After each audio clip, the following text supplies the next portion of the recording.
Hello, ladies and gentlemen. It is I, the one and only Hezokuai.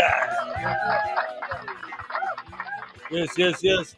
What a wonderful morning so far.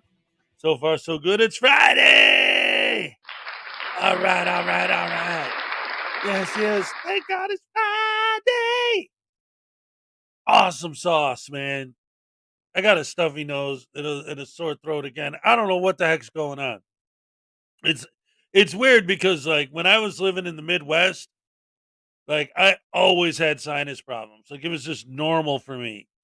But now that since I've been down here in Florida, it's like when I get sinus problems, it's like, what the hell's going on? I woke up this morning, all this just feels like a brick inside my face. So I got that to look forward to. Hey. No. Anyway, I'll do my best to trudge through because dagnabbit it's Friday. Yes. And ladies and gentlemen, first place this morning, the one and only Script Cat. Script Cat was first. Wonderful. Great to see you as always. Terry Barnes is in the house. Little Chihuahua, big world. Peck, and he got his package. Yes. Peck got his prize from last month's raffle. Awesome. Glad to hear that he got his stuff. Let's see, Little Chihuahua Peck. Greg Jonick in the house. Yes. Archangel 3, what's up? Little Chihuahua, Greg Jonick, P. Barnes the second. Yeah, with that tase him. Tase him. Don't tase me, bro. P. Barnes the second. What's up? Looks like we already got a gifted membership too. I'll get there in a minute. Let's see what else. Who else is here? Little Chihuahua, Greg Jonick, P. Barnes, Pack. Let's see, Texas Tim in the house. What's up? Texas Tim again. What's up? Pack again. What's up? Texas Tim. Terry Barnes. All right. Let's see who else. Flower Power's in the house. What's up? Good morning. April showers bring May flowers. I love it. Everything is turning green. Beautiful. I love it. Your Flower Power. Perfect. All right. Fitting indeed. Let's see. We got, oh my goodness gracious me. Here we go, ladies and gentlemen. Here it is. First of all, we got 5 gifted memberships from Danny. Yes. And ladies and gentlemen, a $50 Australian bomb from Pack. Yes.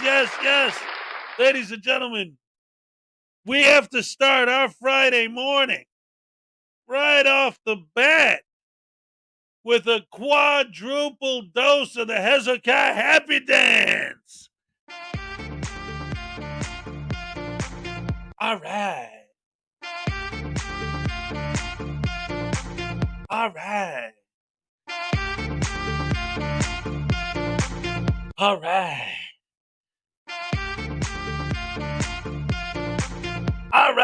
Thank you guys. Thank you so much.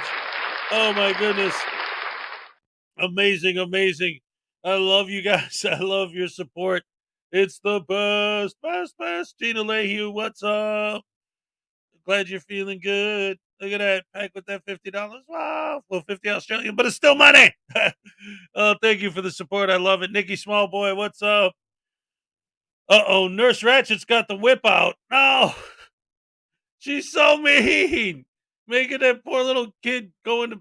Oh, if you didn't see the movie, go check it out, man. But oh, it's a tearjerker, man. It's a tearjerker. One flew over the cuckoo's nest. Ladies and gentlemen, Anna in the house. What's up? Say that 42 times, real fast. 42. And Anna in the house. All right. Thank you. Thank you. Thank you very much. All right. There's Danny again. What's up? Nicky Smallboy, Script Cat, Archangel. Let's see. Oh, there's the Salacious. There she is. All right. All right. All right. Space Trucker. What's up? Attaboy, Pack. Attaboy, Luther. Anyone can tell me what that's from? Put it in the chat if you know. Attaboy, Luther. Tad Gibson, what's up? Good morning. Scott Ammo, how's it going? Good to see ya. Great to have you here as always. Space Trucker, Nicky Smallboy. Oh, Nicky Smallboy says it was a good movie. That's which one it was. Good morning, good morning, good morning. The Floyd, what's up? And Space Trucker. All right, so I think that has me all caught up for the moment. Welcome. Good morning. Happy Friday, everybody. Good to see y'all here today. And of course, for those of you who don't know, the big story going into the weekend is that Long Island Audit is trying to get several hundred, he asked for several hundred people to storm the New York City police departments to redress their grievances with their cameras. Space Trucker wins the Ghost of Mr. Chicken Award. Attaboy, Luther. All right. Yeah. He's exactly right. Anyway, see, I told you I'm stuffy today. I don't know what's up.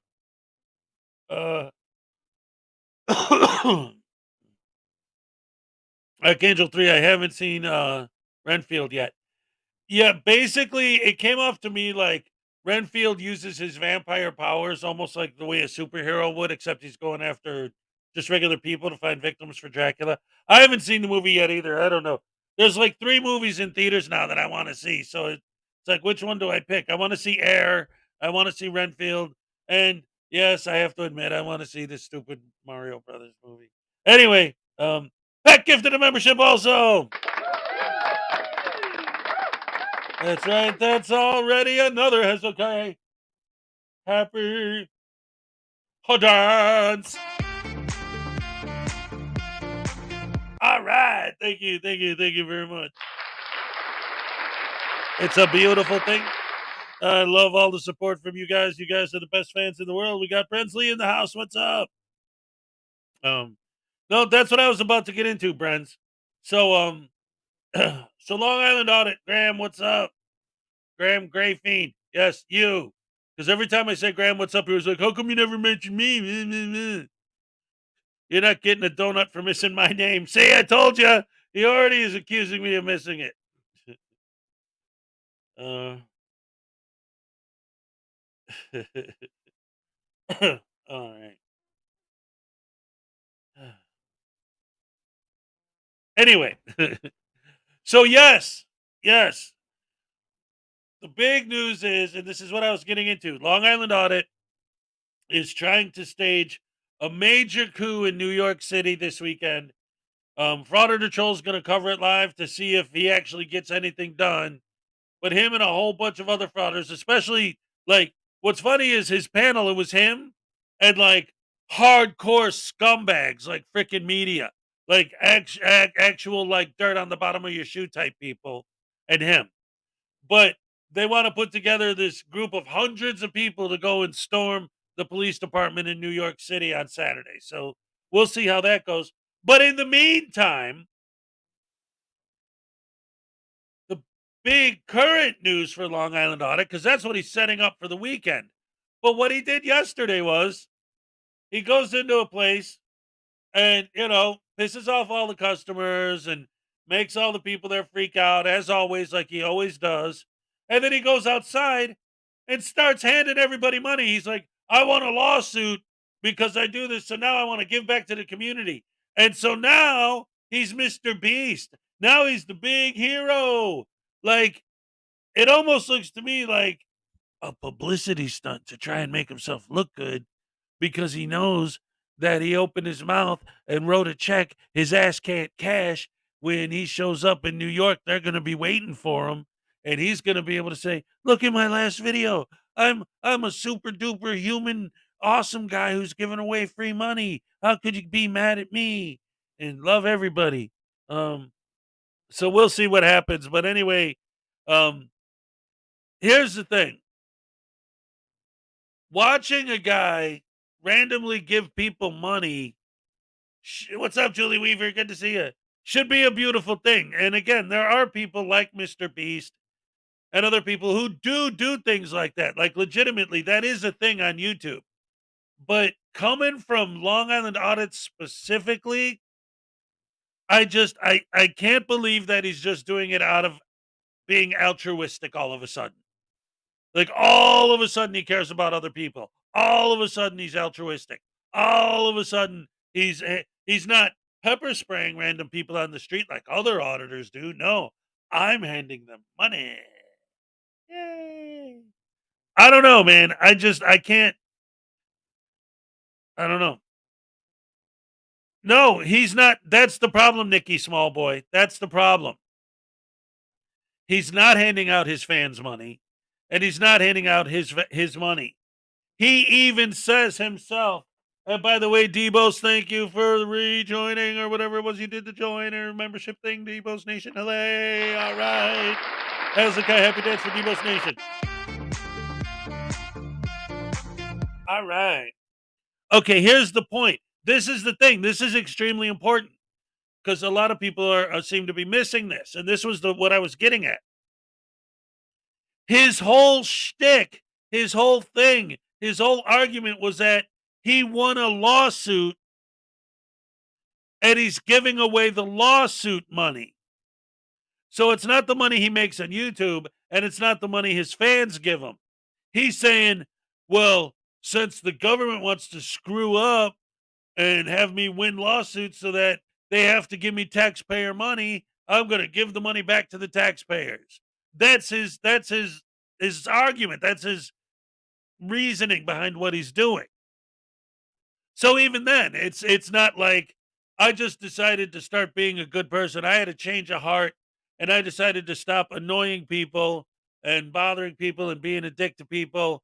I decided to just start giving people money, random people on the street, just to be nice, just out of the kindness of my heart and generosity and blah blah blah.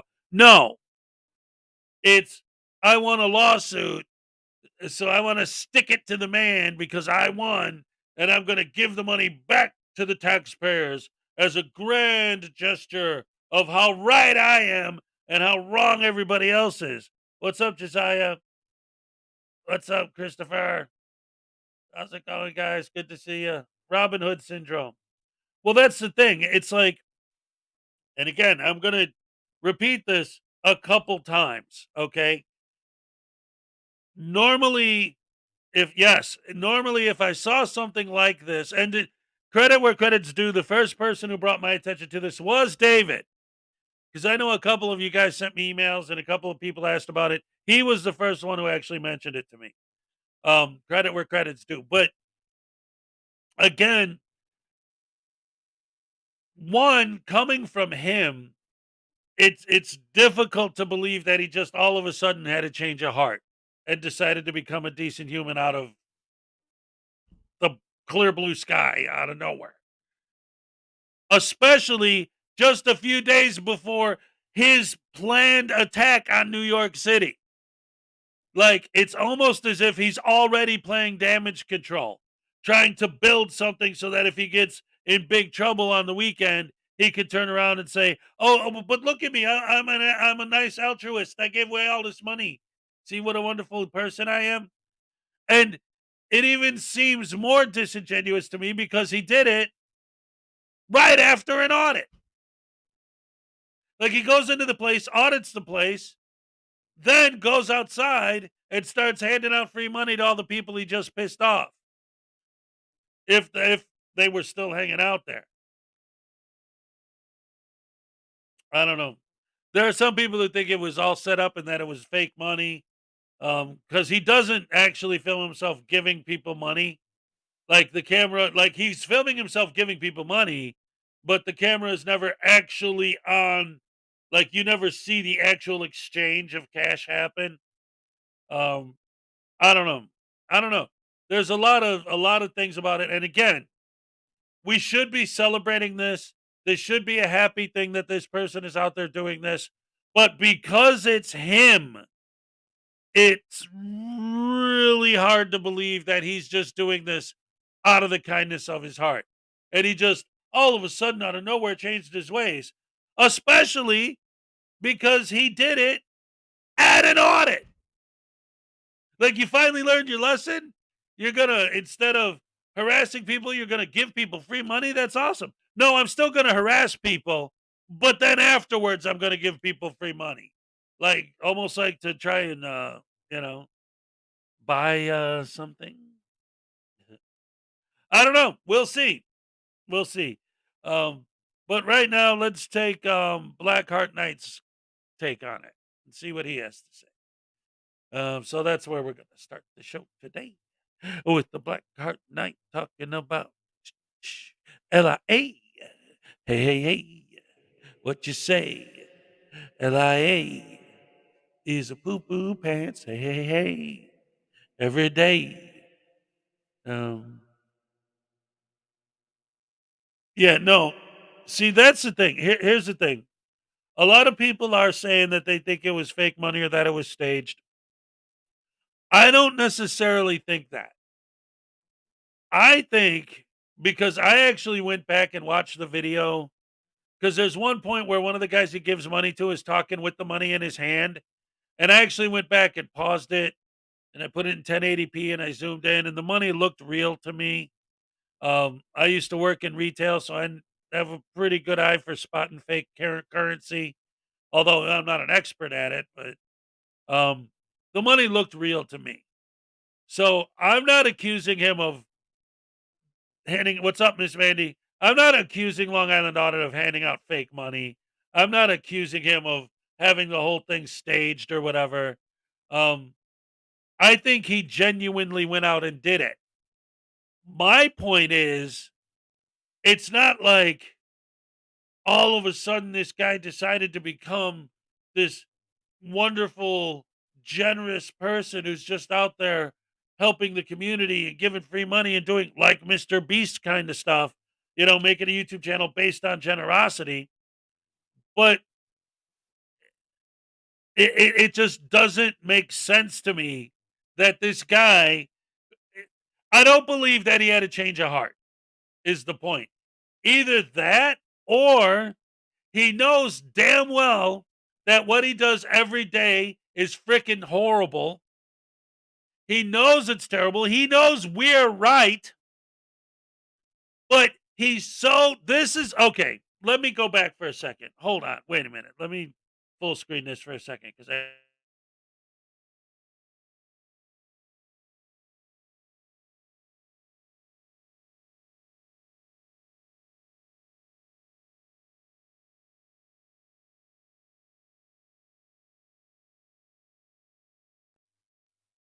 sorry for the dead air for a second there.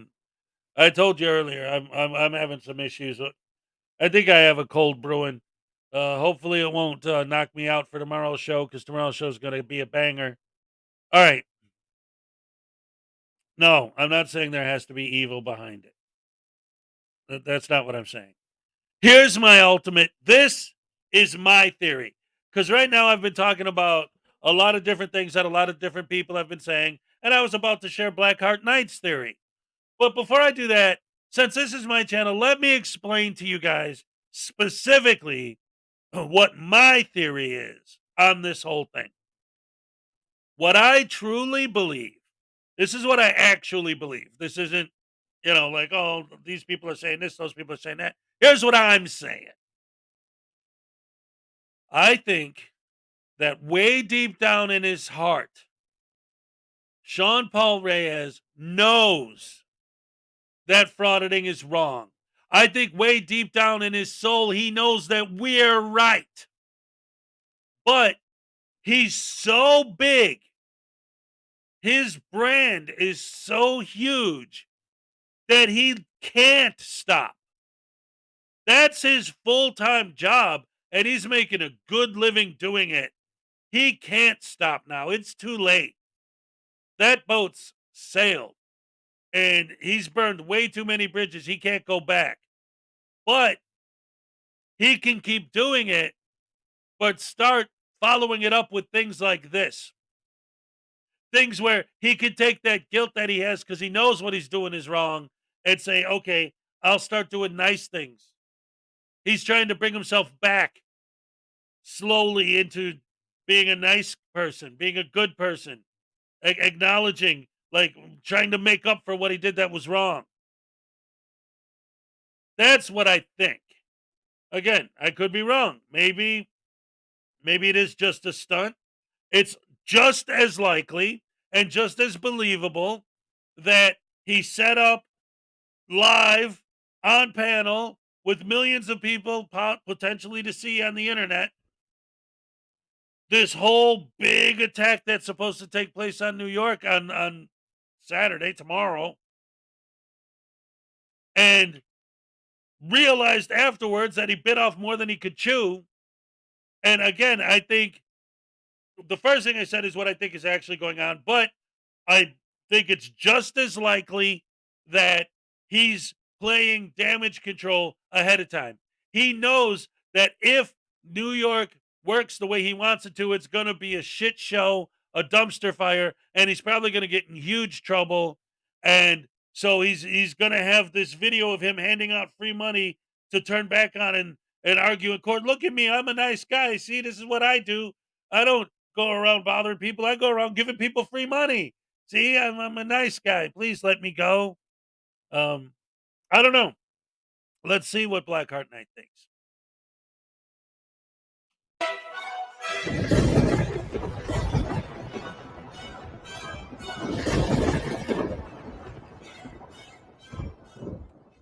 Some viewers may find the following video disturbing. Viewer discretion is advised.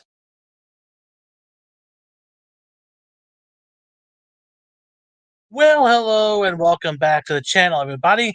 In today's video, we find ourselves at the Department of Social Services building in Coram, New York, with Long Island Audit, Sean Paul Reyes. Because apparently people have told him that this place is corrupt, and he decides to go in there and film, completely ignoring this fact that there are signs in the building that expressly state that you cannot film or photograph anything inside the building because you know what? There's sensitive information in there, you bloody moron. The officials in there hold their ground on the issue and he is forced to walk out. But afterwards, he's on the sidewalk just handing money out to people because you know what? He says such a kind heart. I mean, a whole lifetime of being nothing more than a criminal thug, and you think that passing out money to people on the streets is going to win you brownie points. Now, for those of you who don't remember, this still image is from the scene in Batman where the Joker is going down the street handing out free money. It's all part of his plan. It's hilarious that he made this image. It's great. I love that. That's beautiful. I think that image alone, an image speaks 1,000 words. This image alone, I think, sums up Blackheart Knight's opinion of what Long Island Audit is doing perfectly. Because again, this is the scene in the movie where the Joker is literally giving away free money. What lawsuit did Liar win? Who knows? I'm sure we could look it up. Jam and Jet, what's up? Maggie K, what's up? Anyway, let's see what else he has to say. Hi. Well, anyway, let's go ahead and sit back, relax, and enjoy the show. We're here today, as always, to peacefully exercise our First Amendment right to film in public and publicly accessible areas, to promote transparency and accountability within our government, and to ensure that our public servants recognize our rights and treat us with respect. Let's get into it. All right, guys, so we're just getting inside the Department of Social Services here. We are immediately greeted with our friendly reminders that they're always recording us. And of course, Sean, it's been explained to you over and over again that the purposes of those cameras are for security. They're not there to make a profit on YouTube, unlike what you're doing, which is making a profit on YouTube. You can take that little argument that you have right there, shine it up real nice, and stick that SOB sideways and shove it up where the sun don't shine.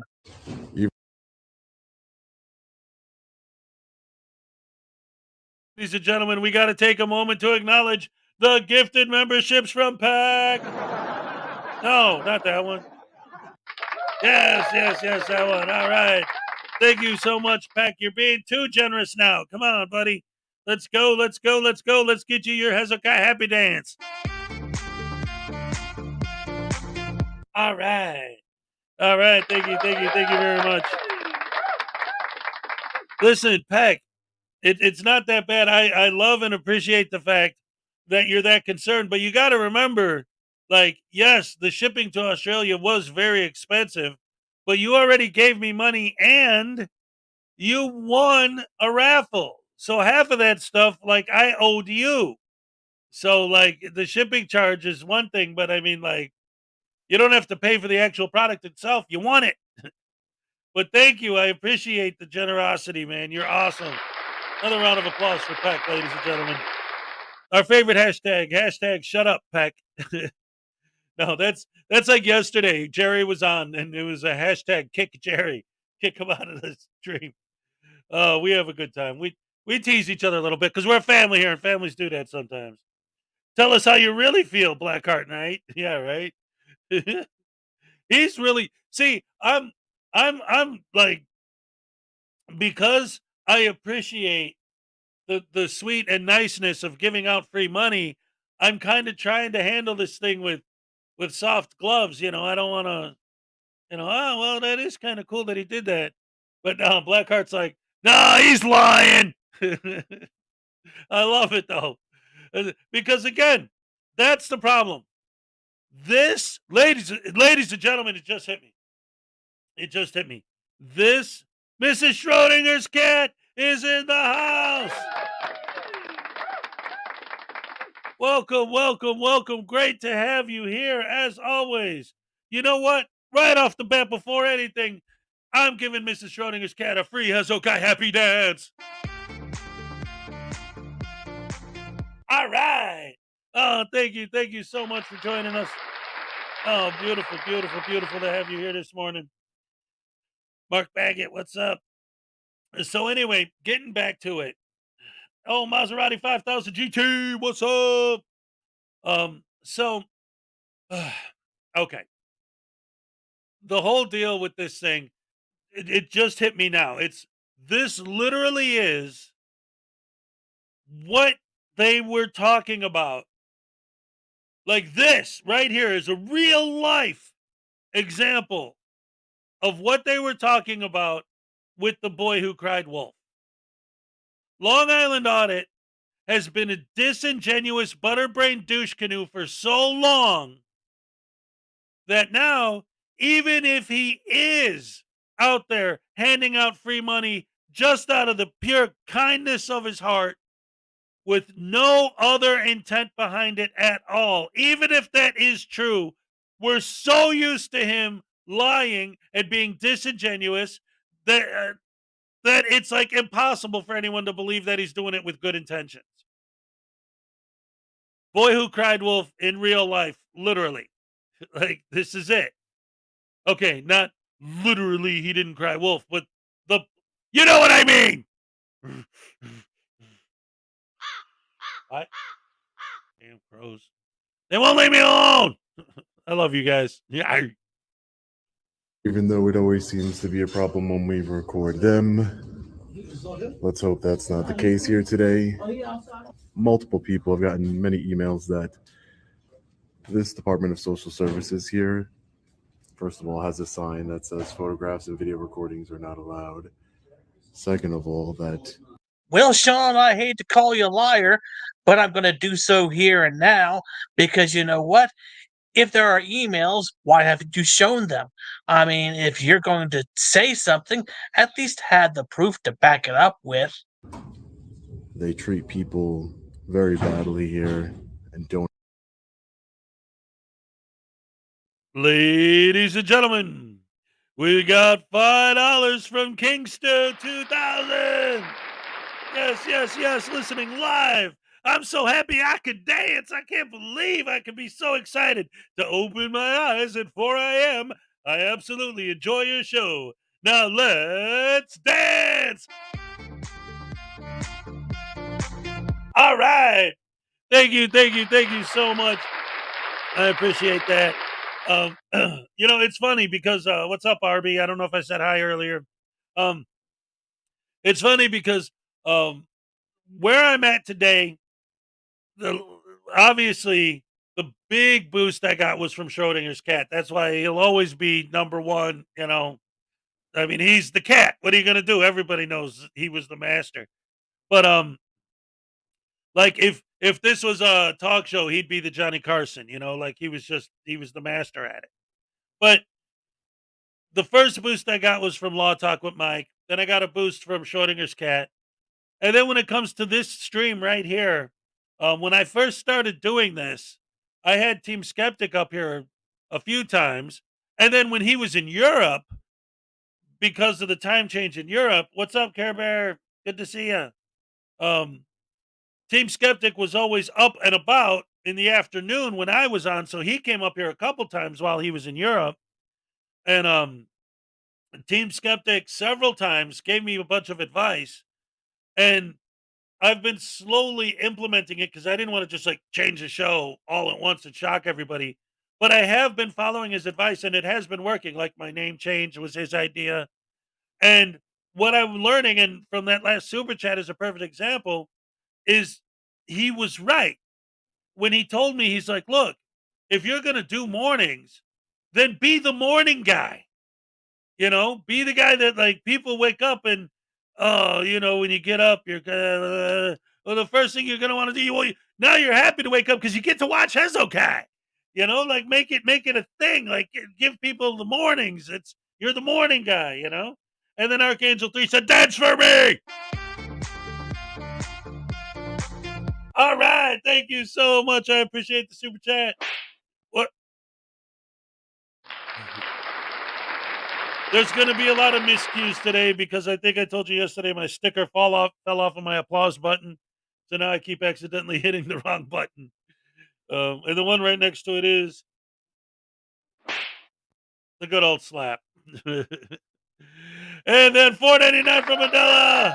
Oh, the lieutenant at Precinct 121 already knows what's going on and who Long Island Audit is. That's what I'm saying. One of the many reasons why it's difficult to believe that this was a genuine, just kindness of my heart kind of thing. This happens right after he sets up this whole New York thing. And, because he said it on a panel. And if you watch the whole thing, it like slowly was building as they were talking about it more and more from an idea to a thing that these guys are actually going to do. And I think that maybe afterwards he realized, and let's face it, I mean, I don't know about me specifically, but from some of the things he says, he watches anti-frauditor channels and everyone covered that. And after hearing all of us saying how stupid of an idea that is and how the New York Police Department is not going to sit back and take it, then all of a sudden he's this good guy who's just handing out free money to people. Like right before he's about to storm New York. I don't know, man. It just seems kind of fishy. And again, Boy Who Cried Wolf coming from him, it makes it even more difficult to believe. But that's okay, because I owe Aldella a Hezokuai happy dance. All right. Thank you. Thank you. Thank you very much. All right. Oh, I love you guys so much. I got the best fans in the world. Hey, look, we got plausible reliability in the house. I'm late because I can. That's right, because you the man from Manganistan. Ladies and gentlemen, Colrack is in the house. Oh, my goodness gracious me. We got so many wonderful people. I love my fans are the best, the best, the best. And like I say every day and always will continue to say, and especially as these as that's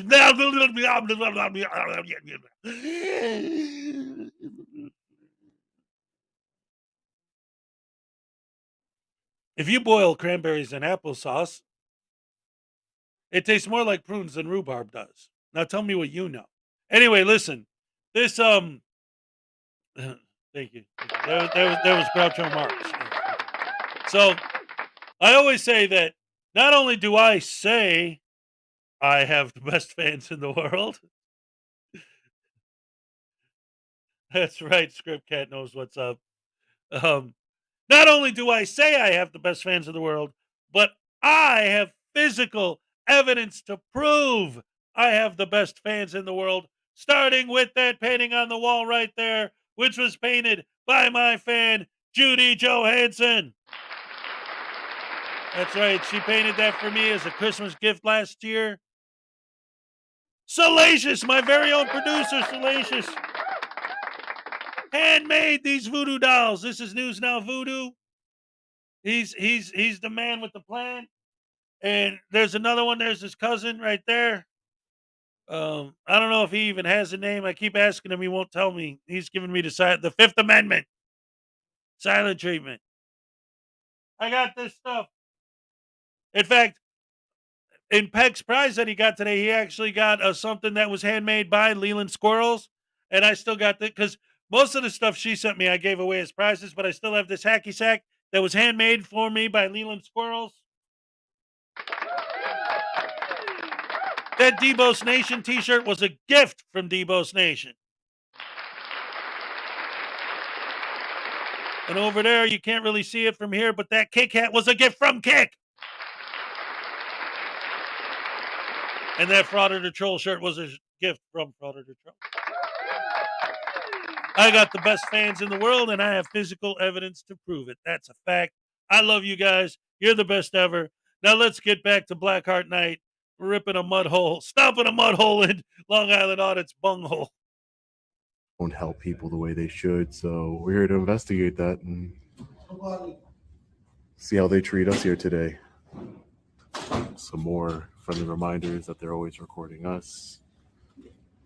Who are you, sir? What's up? You can't do that. What? Who are you, sir? Videotape, yeah. Why would that be? Shit, that's not right. The blue sign? Oh, the blue sign that says photographs? Yeah, no, that's just a sign, though. So you cannot videotape in here, though. But why would that be? Because the county said no. Because the county says no? Yeah, but the county can't say whether someone can video record in public or not. I know new information with you goes in one ear and out the other, but it's been explained to you on numerous occasions that there are public forum doctrines that state that there are certain places where you can't film, especially inside of government buildings, and that there are security reasons such as private information that's being displayed. Now, that being said, yeah, the county can't really tell you you can't film in public, but that's outside of this building, on the streets, on the sidewalks, or any place like that. Once you go inside one of these buildings, you have to follow the rules. And in this case, there are rules in that building because of the previous things I mentioned, because of security reasons and because of private information. So, Sean, just get over yourself. All right. So I wanted to add also, like, think about this. Think about this.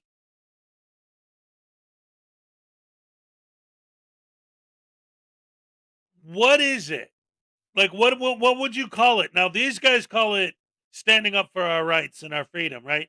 But what would you call it if you saw a building and inside the building there was a big no smoking sign?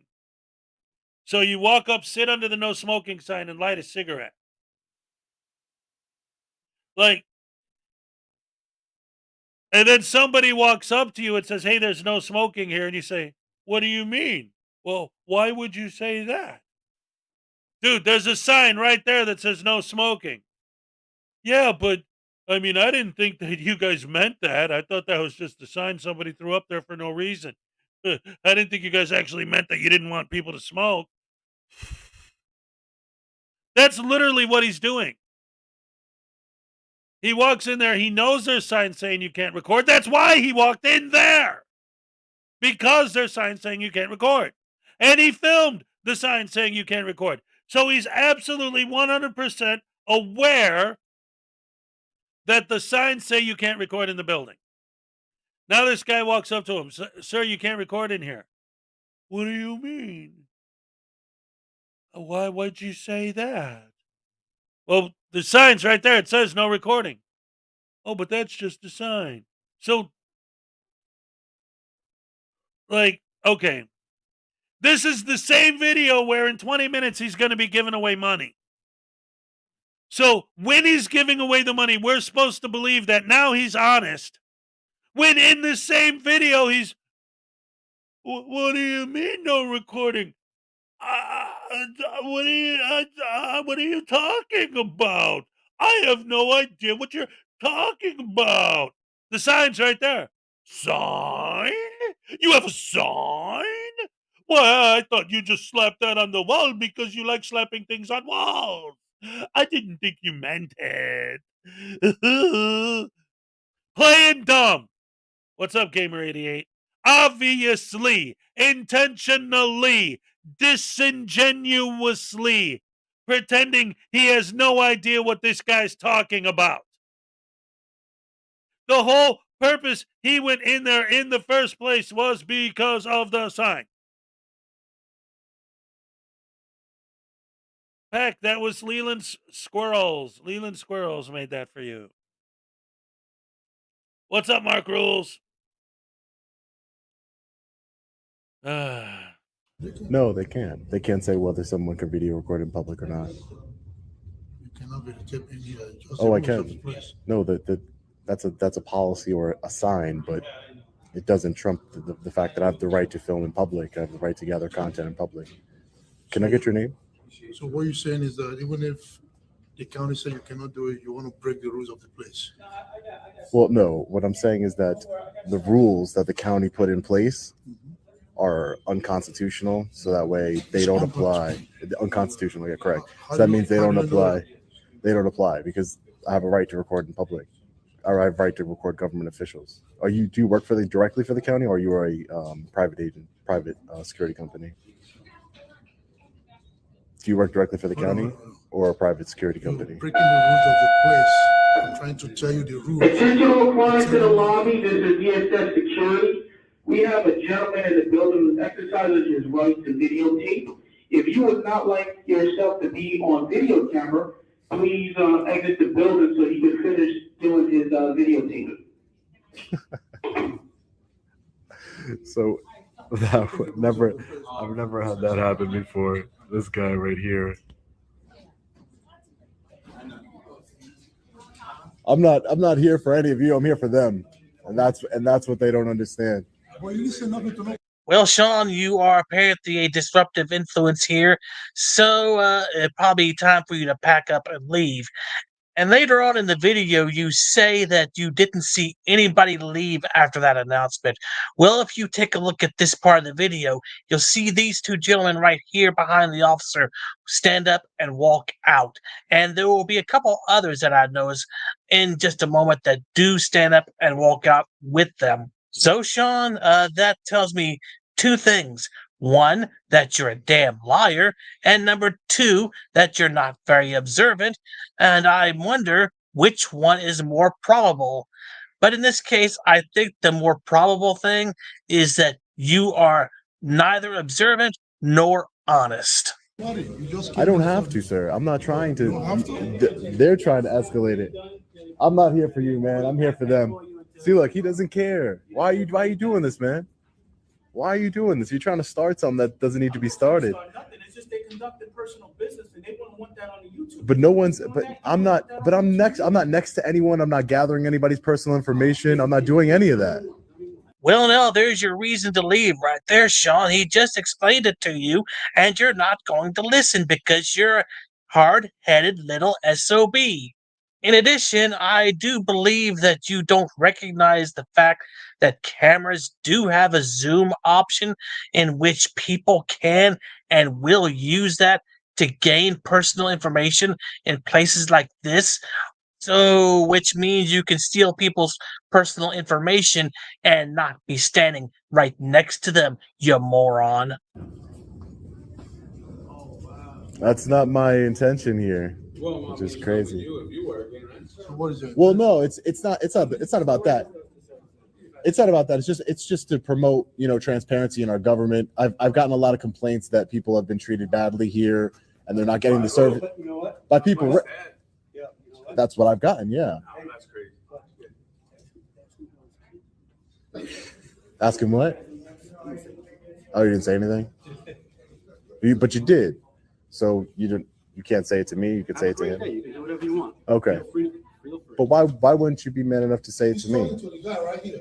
But why wouldn't you be? But you're talking about me, so why wouldn't you be man enough to say something to my face? Right? No, you can say whatever you want.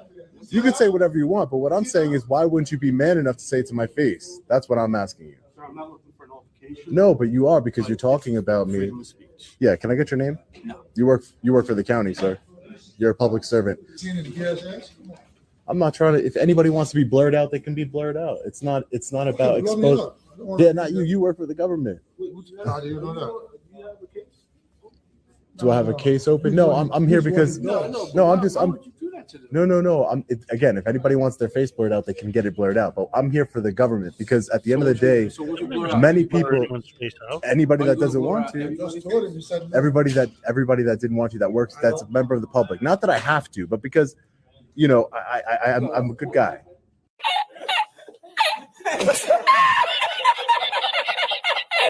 By what standards are you even a good guy?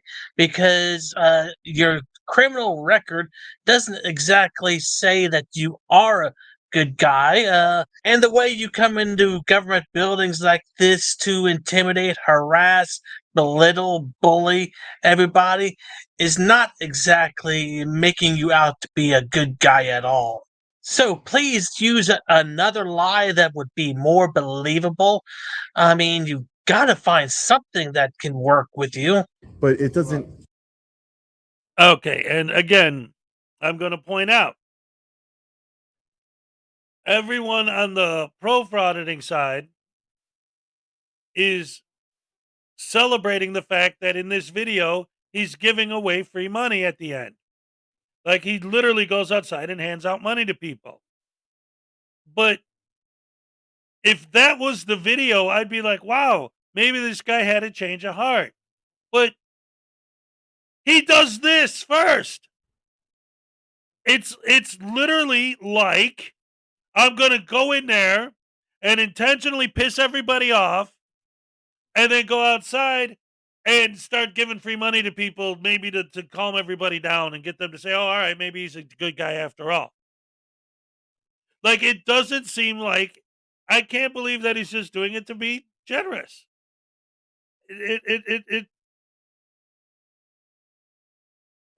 It's Melissa saying she started watching me about a month ago.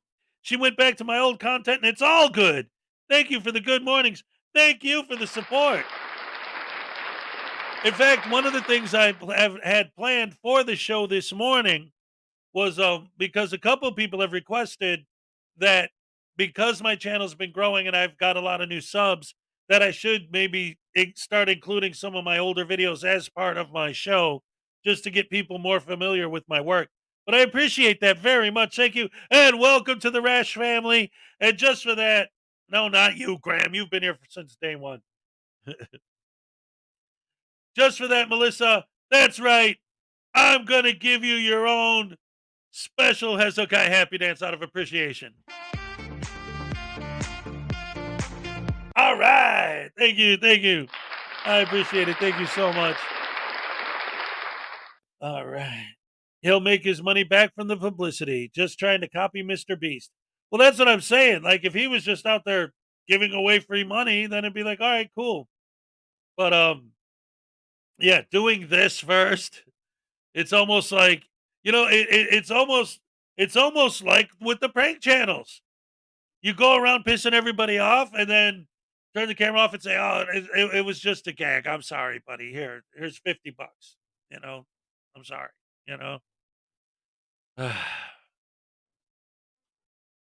I'm here to film the government because I've received complaints that you as security guards here, and the Department of Social Services have not been treating people right. I've been getting complaints. They got more complaints than us. Trust me, I've been there plenty of times. Trust me, plenty of times I've been to the precincts. Every precinct across the country I've been to. Court? I've been to court. Yep, I've been to court systems.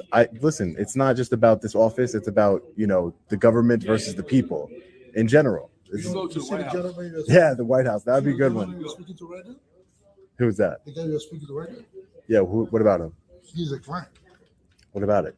No, you remember what he And if he wants his face blurred, he can? That's what I'm saying. When he asked you about him videotaping you, you know what he said? What? When you told him the reason why you're here? Because he said that's crazy because that's not true. Okay, but that's his experience. I'm talking about there's other people that have experiences here, sir. And you believe them? Yeah, I mean, I've received multiple complaints that people aren't getting the services that they need here. Also, I want to address that because that's the same excuse that Rogue Nation always uses. I go to places where people email me and tell me that all the horrible stories about what they're doing in there. And I'm going in there to film to catch them in the act, right? Who have they ever caught in the act of anything? No one, ever. Any of them. Well, okay. To be fair, it's not impossible that somewhere along the line, because they are always filming, that some frauditors may have actually had the camera rolling when someone actually did do something wrong and did just happen to catch it on video. So, yeah, that is possible. Did we get more gifted memberships from Peck? Peck's on fire today, ladies and gentlemen. Hezokuai happy dance for Peck. All right. Yes, the Australian mammalian is working hard, taking care of business. Oh, man. Peck gifted another membership. Yes, he did. Yes, he did. So, anyway, what's happening is a lot of these email complaints they're getting aren't even legitimate complaints. It's people complaining about things like Frauditors. If you're emailing him to complain about a place, obviously you're one of his fans. Because none of us are going to send an email to Long Island Audits telling them to go audit this place because they're horrible, right? So obviously it's his fans that are sending the emails. If they're his fans, then they're obviously brainwashed into the frauditor mindset. So their definition of I went into this place and they treated me like crap is there's a sign on the wall that says no filming. So they're emailing them, there's a sign on the wall in this place. They're violating my rights every time I walk in there just by having the sign. I got all these complaints about how horrible this place is. Somebody pulls out their camera, starts filming. Security guard says, sorry, sir, you can't film in here. The security guards are so evil in this place. They're treating me terrible. You got to go audit these guys. Space Trucker with $20. How about reimbursing your constituents after the last court case? Yes, that's right, exactly. And another Hezokuai happy dance with Space Trucker. Come on. All right. Thank you. Thank you so much. I appreciate it. Thank you, thank you, thank you. I got the best fans in the world. I'm telling you, I'm telling you, I'm telling you. Josiah Stelbred says they always film themselves committing crimes. Yes, they do. Yes, they do. Oh my goodness. Did Archangel gift memberships? Do I owe Archangel a happy dance? I'll give you one just in case anyway. All right. Because I actually love doing the Hezokuai happy dance. It's so much fun. And I like doing the high tech one too sometimes. Wait, dag nabbit, that one didn't work. That was a miscue. All right, let's try it again. All right. Whoa, I'm backwards. Ah, help! I'm backwards. I don't know what to do. Ah! Ah.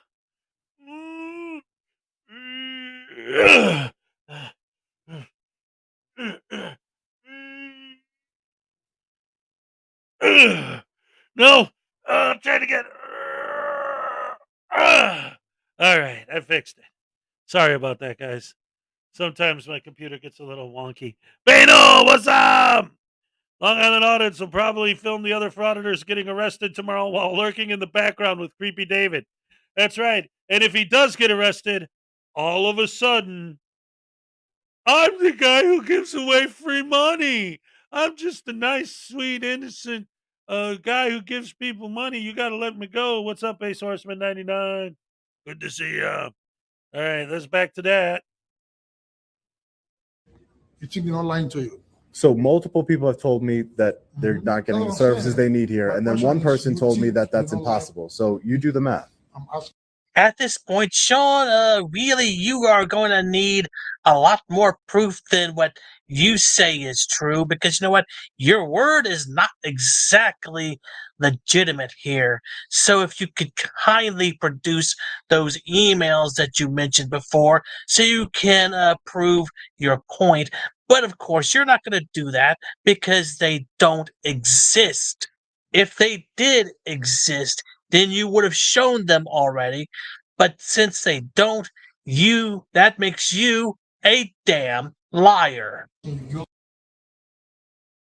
Like I said there, now that may it's hard to give Long Island Audit the benefit of the doubt with anything, but like I said, in my opinion, I think that he actually does get emails all the time of people complaining about places, but again, they're complaining from the frauditor point of view.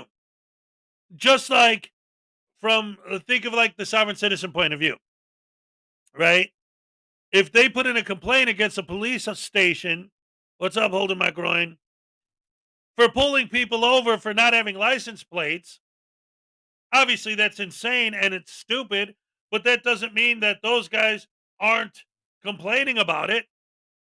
So I think actually he does get emails. But like I said, I think they're emails like, the security guard asked me not to film. They refused me service. They have a sign that says no filming. They're violating my rights just by putting up the sign. That's what I think the complaints are. I don't think there's any actual legitimate complaints. Because remember what these guys call refusing service. You go in there demanding some nonsense that they know you don't need. Ladies and gentlemen, look at what Bano dropped. $23.99. That's beautiful. Thank you so much. And here's your Hezokuai happy dance. All right. Thank you so much. I appreciate that very much. Awesome. Oh, that's beautiful. All right. I'm gonna use that to buy a cup of coffee at Starbucks later. Thank you so much. And I wasn't being sarcastic. Like, Starbucks is expensive. Like, I haven't drank the coffee there in a long time because it's expensive. And I think I'm going to treat myself to a cup of Starbucks coffee because of all these wonderful super chats I've been getting. Anyway, once again, it goes back to the same idea. Like, they think that if you go in there acting like a dingleberry. Oh, here we go. Script Cat got one. Here's the email. Hey, liar, check out this place. They cut off my food stamps and are kicking me out of subsidized housing. They're scumbags. Go after them, big guy. Right. Exactly. Like, send Hezomom out for coffee. Yeah. Ma, go buy me coffee at Starbucks now. You old fat. No, come on.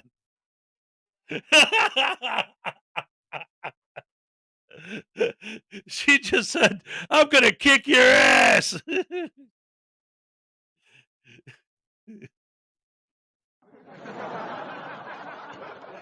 She knows I'm joking.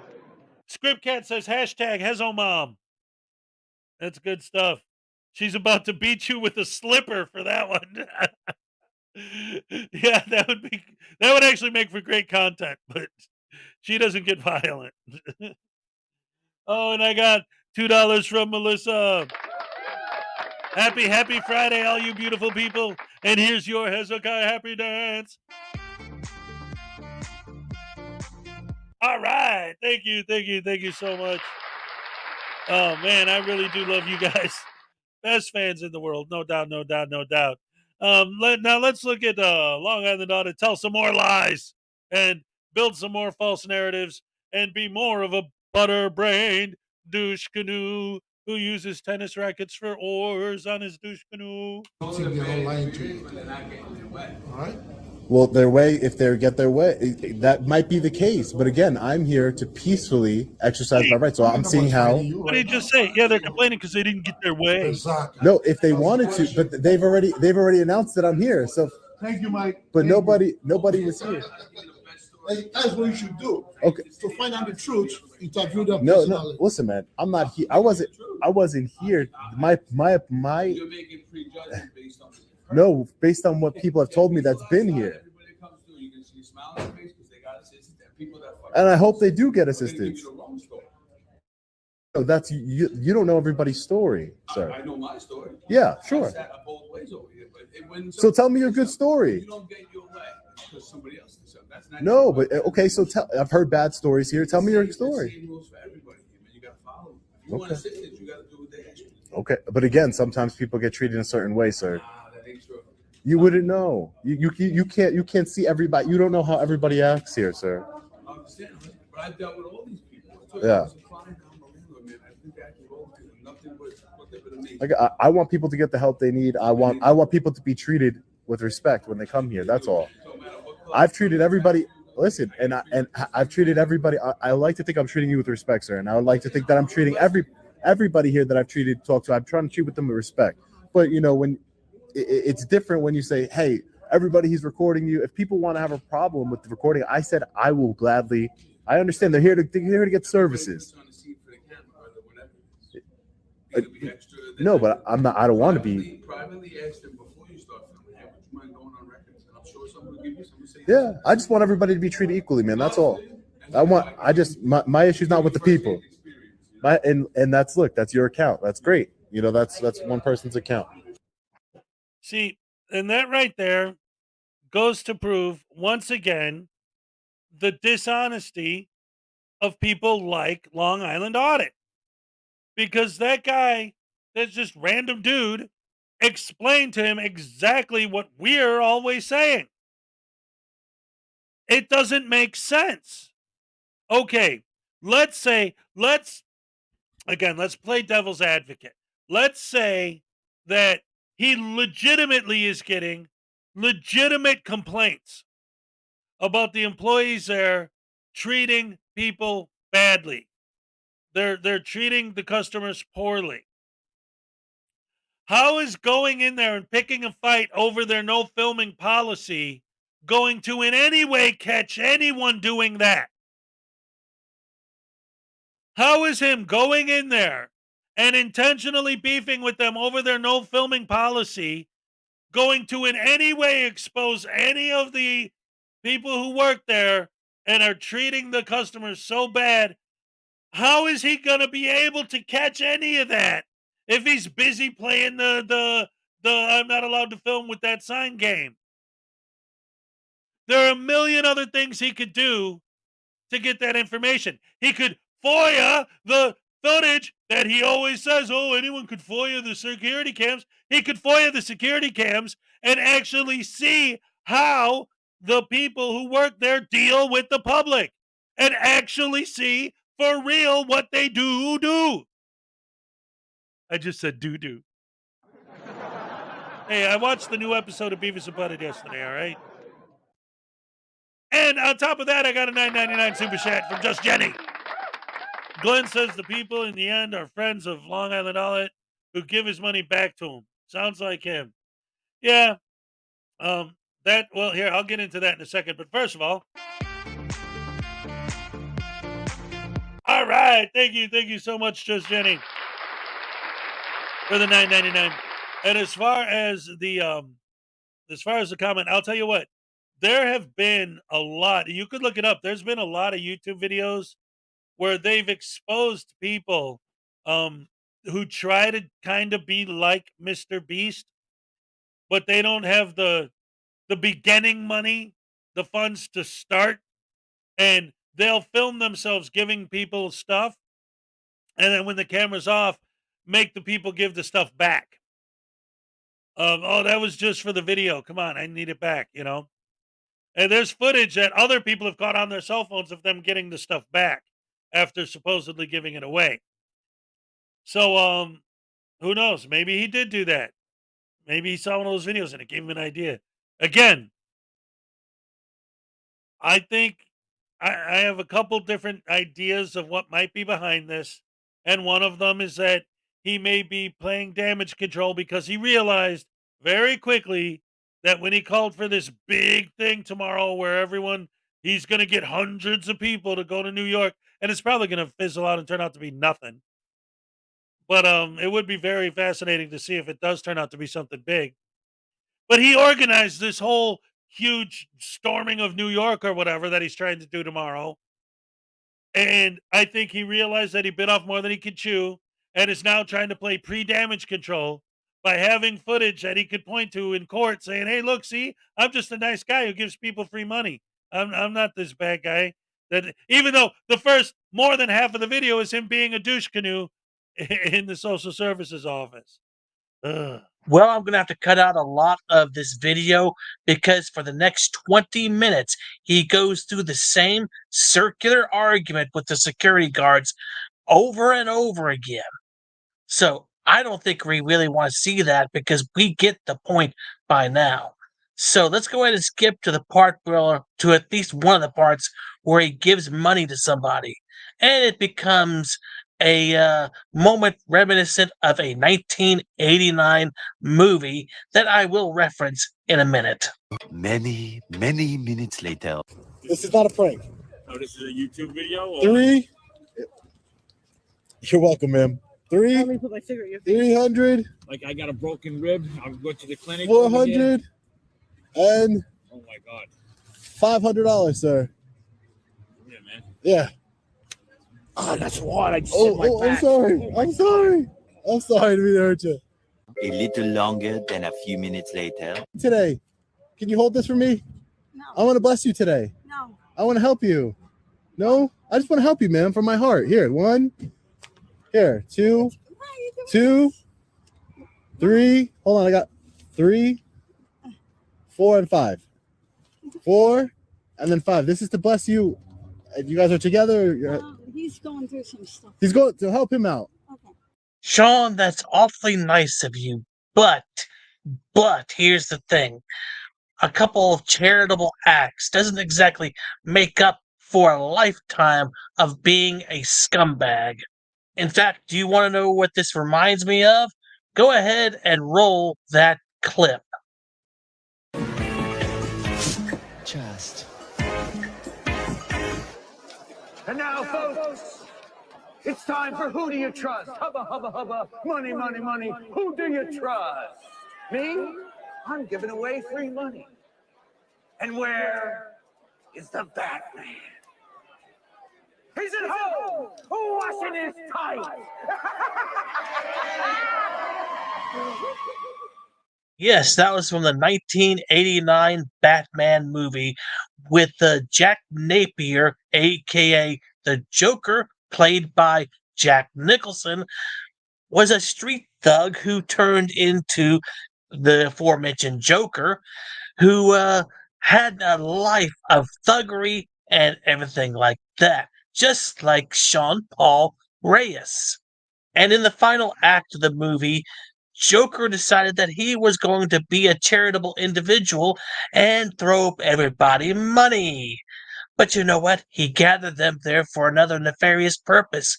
He decided he was going to gas them all, disguising an act of pure evil with an act of charity. Sean, you are exactly the same way. Only you're not going to gas everybody. You're going to gaslight everybody. Gaslight them into thinking that you are an incredibly generous individual. But you know what?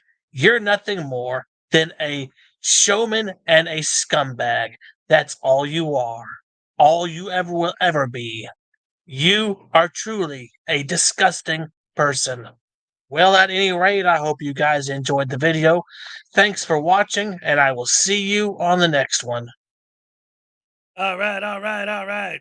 So that was Blackheart Knight's take on it. But in the meantime, just Jenny for $9.99. He says, what we need to do is tell everybody that Long Island Audit is giving away free money at his big audit on Saturday. And when he doesn't, they'll all beat his ass. Yes, yes, yes. That's awesome. And here's a Hezekiah happy dance. All right. Thank you very much. Here's the thing, David. I don't think that he was talking about the idea that giving away money is bad. I think the point is that like helping someone is a beautiful thing. It's a wonderful thing. It's a great thing. And your intention doesn't change the fact that it does help. However, as far as you, like not you specifically, but I mean the individual doing the charitable act, it's almost like taking advantage of those people in a way. Like you're helping them, but if you're helping them just to boost your public image and there's no real charitable will behind it, then you're using them for your own gain. Like, hey, look at me, how charitable and how nice I am. Again, and I've said it before, if he really, honestly, truly, deep down in his heart decided to just do that to be nice and no other reason at all, then I applaud him for that. I say, good job, buddy. Yes, yes, yes. But like I said, just like the boy who cried wolf, would you spend your entire life being a professional liar, and even in the exact same video, over half of the video is you in the building lying to people? It makes it extremely difficult to believe anything you say. You've completely destroyed your own credibility. So whatever. We'll see what happens on Saturday. If he gets locked up, we'll definitely be talking about it. That's going to be weird because Saturday is my Saturday show, and his big audit is on Saturday. So I don't know. Oh, Gina, you don't know Peck. All right, listen. All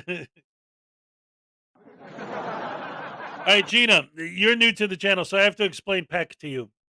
And anyone else who doesn't know, if you're new, you have to understand Peck. He's a fun part of the chat. He's part of the Rash family. Good guy, whatever. He's in Australia.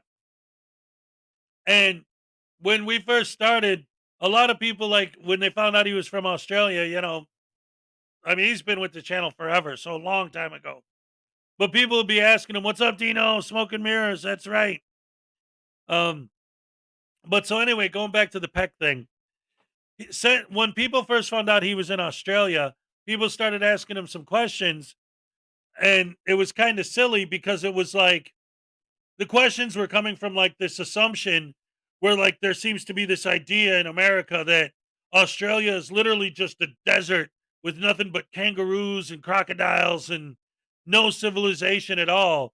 So whenever anyone mentions anything in pop culture, he'll say things like that, like Batman, Tim Burton?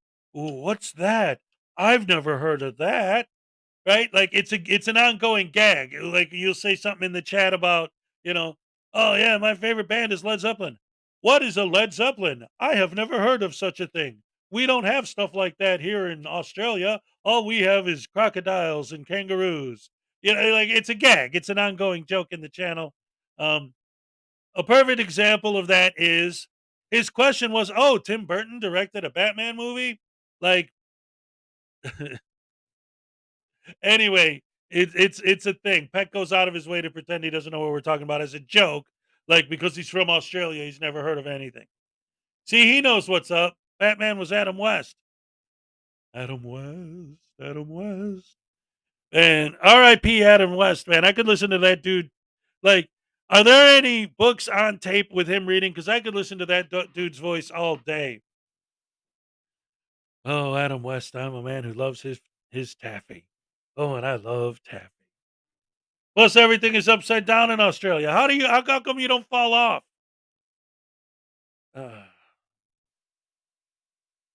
Let's see. I put a shrimp on the Barbie once, and my daughter was furious at me. Yeah, that probably made the Barbie smell real bad. Back, Adam West was the best Batman. Yes, yes, yes. Give it up for Adam West as Batman, man. Everybody loves Adam West. 80% of Australia is a desert. Yeah, and the other 20% is still bigger than the US, the Soviet Union, Asia, and the Pacific Ocean combined. Australia is the size of Jupiter, dagnabbit. Didn't you know nothing? Oh, wait a minute. Oh, wait a minute. Wait a minute. Australia isn't real. It's all fake paid actors and green screens. You can't walk around upside down. That's right. Do you know for sure that Peck is trolling, or does he actually not know this stuff? Knifey Spoony. Anyway. Speaking of Barbie, my brain still can't even begin to comprehend how the heck they have a live action Barbie movie coming out. Now, I could see a live action Barbie movie being a thing. In fact, they do exist. Like, but it's like a silly, goofy thing. But Margot Robbie is playing Barbie. So if she's in it, that means it's a real movie. How the heck do you turn Barbie into a real movie? Like she, within the course of the film, she literally has every job a female could possibly get. I don't know, man. Oh, darling Renee, what's up? Adam West kissed my left cheek when I was 9. Have you ever washed it? And if not, ew, go take a shower. Oh, that's awesome though. I would always remember that.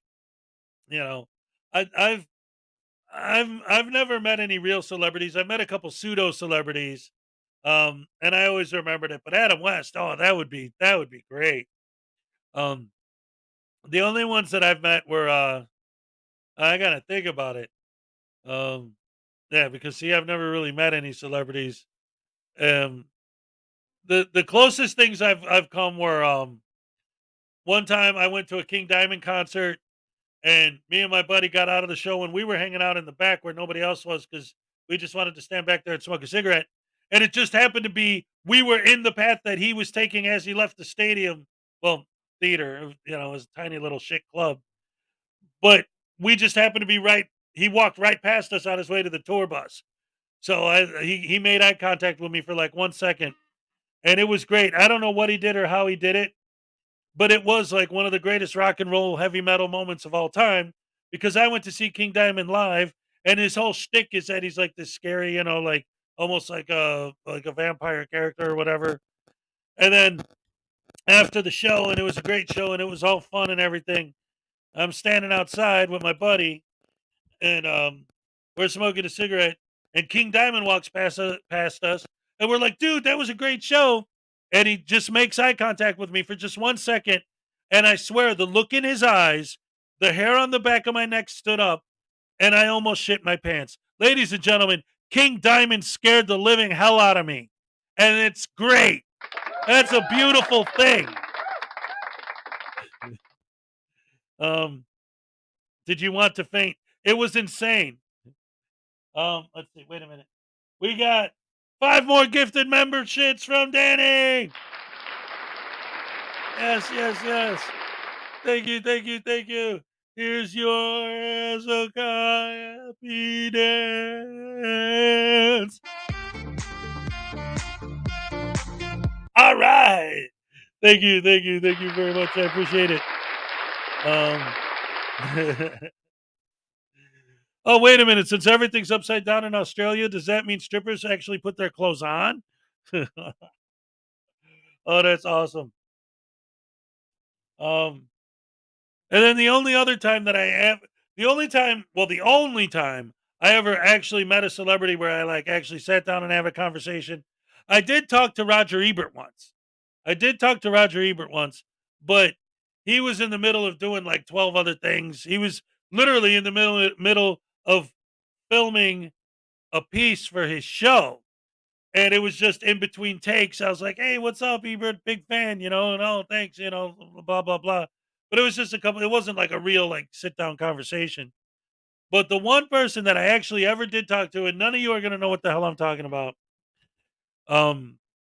If you remember the Police Academy movies, particularly parts 2 and 3, there was the little guy with the glasses that Bobcat Goldthwait was always picking on. In part 2, he was always going after him. So in part 3, he decides to become a cop to get away from Bobcat, but then Bobcat decides he wants to be a cop, and they end up going to the academy together. So if you remember the little guy with the glasses, I met him. I actually sold him his TV. Well, I mean, back in the day, I'm sure he's got a flat screen nowadays. But at the time, I was working at Best Buy, and Tim Kazurinsky came in, and it ended up being great because, yes, I did, but I'll do it again. Danny, thanks for the memberships. All right. Yes, I did. Thank you so much. Yes, Tim Kazurinsky. Sweet Chuck. Yes, exactly. And what happened was the reason why I had such a good, nice conversation with him was because when I saw him, and Andrew Forrest, what's up? Yes, he was on SNL. In fact, the reason I remembered his name at the time was because I could hear Don Pardo's voice in my head saying his name at the SNL intro. I would think Don Pardo, Tim Kazurinsky. Okay, boom. So here's what happened. It's all coming together. So I'm in Best Buy, I'm working, and you could tell that nobody ever recognizes him. Like he literally can walk up and down the street and nobody bothers him. So he's walking around the store just like any other customer. And I walk up to him, and in my head, I hear Don Pardo on Saturday Night Live say, Tim Kazurinsky. And I go, you're Tim Kazurinsky.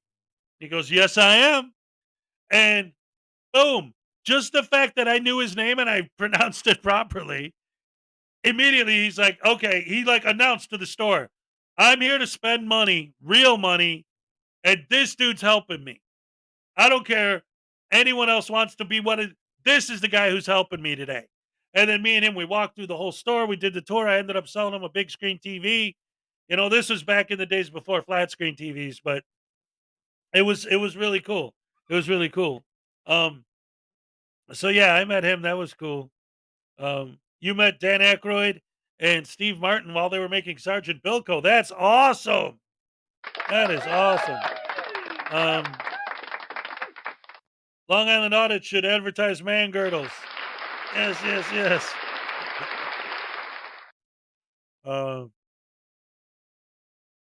Archangel 3 had Jack Palance walk into his place to be he was a jerk. Okay. Biggest dude I ever met besides Andre the Giant. Andre the Giant was the biggest dude. Period. I'm here to spend money. Give me the card already. Oh, that's right. Oh, screw it. All right. Thank you. Thank you. Thank you. You met Anthony Hopkins in Rome. That's awesome. Was he eating fava beans and drinking a nice Chianti? Boy, never heard that joke before. All right, all right, all right. Ladies and gentlemen, boys and girls, children of all ages. So there are some people in here that are new to my channel. And I also got a $2 super sticker from Jam and Chat. Didn't I? Or did I? I sure did. How come I don't know, the delay on here is getting weird. And now I need to get this thing grounded. There it is. All right, all right, all right. And here's your Hezokuai happy dance. All right. Thank you very much. I appreciate that. So anyway, because there are a lot of new people here, I've had some recommendations that I show some of my older stuff just for fun, for people, who are new to the channel. So I'm about to show one of my older videos. Headphone warning. Headphone warning. Right off the bat, I'm telling you. If this thing blows your earballs out when I start playing it, it's your own fault. I gave you a headphone warning. All right. Let's see. Where is it? Here we go. This is called Ultimate First Amendment Audit Fail. And there's Officer Hezokuai right there.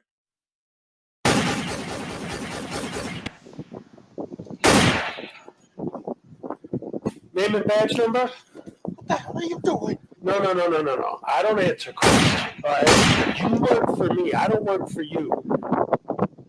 Well, forget about the stupid video and get out of here. Forget the video. Oh, I see. Forget the video. Right. So you see what they're doing, guys? You see what he's doing? He's trying to tell me that he doesn't want me to engage in a First Amendment protected activity. But this is a dangerous situation. What dangerous? What do you mean dangerous? I have a camera. What, are you afraid of a camera? The only reason you'd be afraid of a camera is if it was filming you doing something illegal. And I already got tons of footage of you doing illegal stuff. See? They're completely out of control, these cops, man. This is ridiculous. This is unacceptable. I got you for failure to identify. I got you for disturbing the peace. I got you committing all kinds of crimes already. Dangerous for you, not me. Dangerous for you. My safety is none of your concern, okay? Your only concern is doing your job. And your job is to protect the First Amendment. You took an oath to the Constitution. It's your job to protect and defend it. I have the First Amendment right to be here and to record. Therefore, it is your job as my employee to protect the First Amendment. This guy's a tyrant. You're a tyrant, sir. I can't believe that you're doing this. I got shot! See, if you weren't so worried about violating my rights, I probably would have never got... Don't touch me. Don't you touch me. Keep your hands off me. That's assault.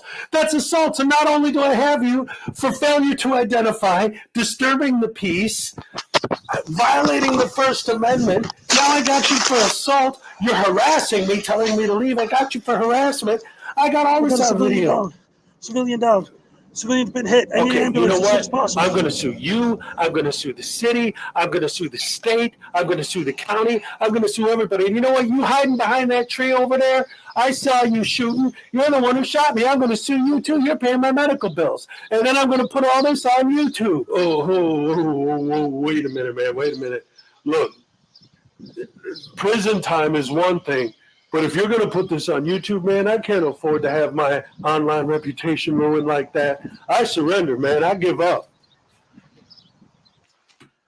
Oh, look, and now I got this cop for stealing that guy's gun and kidnapping. He's kidnapping that guy. And, hey, wait, no, don't touch my phone. Don't touch my phone. Hands off, man. Hey, no, don't turn that off. Don't you turn that off. All right, all right, all right. Yes, yes, yes. That's a classic from the Hezokuai vault. Ladies and gentlemen, Frauditor Follies, Space Trucker gifted a membership. Yes, yes, yes. And here's a happy dance for our good friend, Space Trucker. All right. Thank you. Thank you. Thank you so much. Oh, I appreciate that. I appreciate that. Yes, yes, yes. Melissa says, I went back a year on your channel, and that's why I decided to become a member. You're the only person on YouTube who deserves my money. I appreciate that so much. Seriously.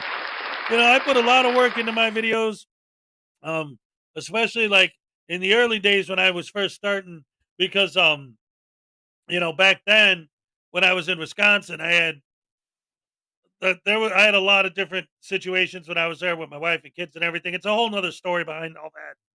But I had more options because we had such a big piece of property over there that I had a lot of room where I could just go out and film all kinds of crazy stuff.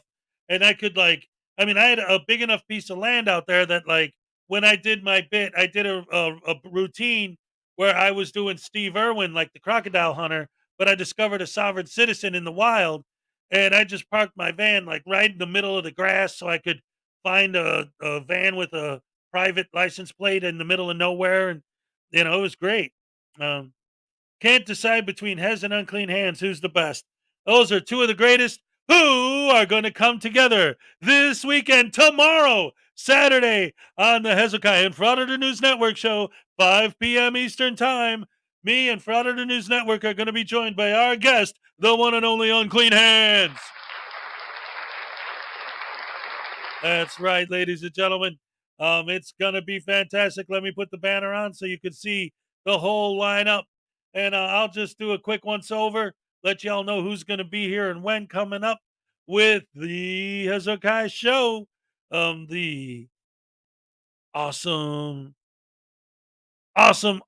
Saturday show, the Saturday Night Snafu, featuring Hezokuai and Frauditor News Network. And again, tomorrow's guest is going to be Unclean Hands. And then we're going to wrap up the month of April with KFAR on the 29th. That's right. That's right. And guess what? On May 6th, we're going to have Corrections 101. That's right. And then on May 13th, ladies and gentlemen, FSMR Lab 777. May 20th, we're going to have Professor Crack from the Idiopathic Truth. Yes. And on May 27th, we're going to have Takedown, Exposing Frauditors. And then in June, on June 3rd, we're going to open the month with According to Asia.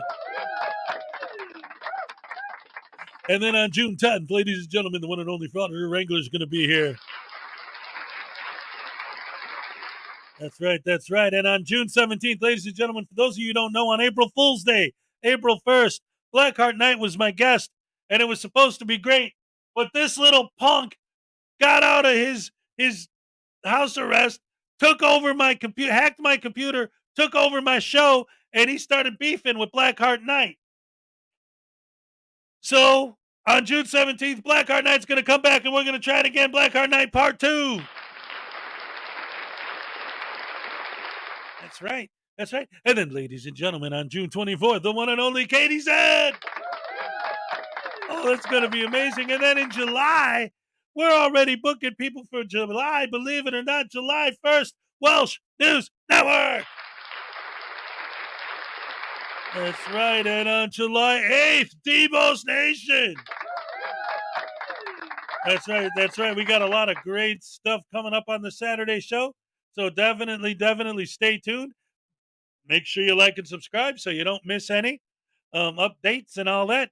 Plus, I have recently done a few changes to the studio and a few equipment upgrades that you are going to start seeing more other videos coming out from me like in the old days.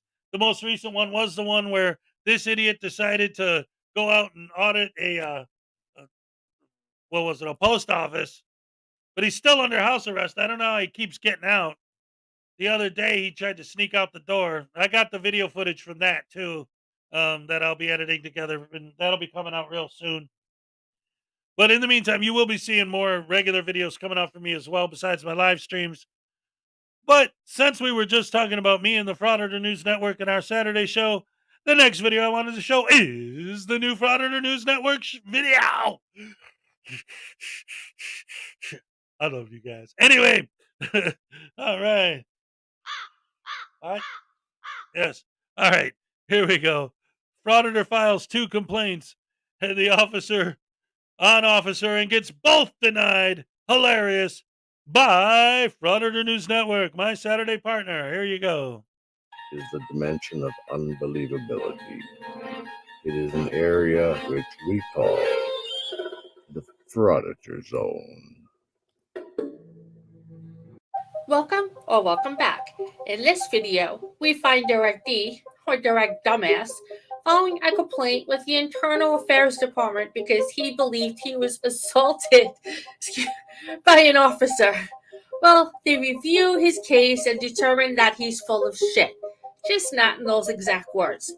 Direct Dumbass is totally triggered and butthurt by it, which makes life for the rest of us just a little more entertaining here in the Frauditor Zone.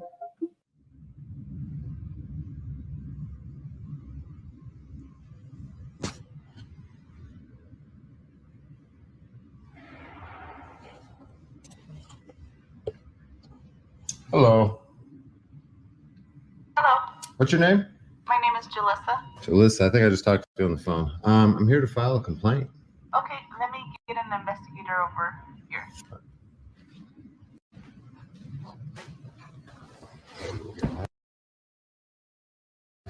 Mm-hmm.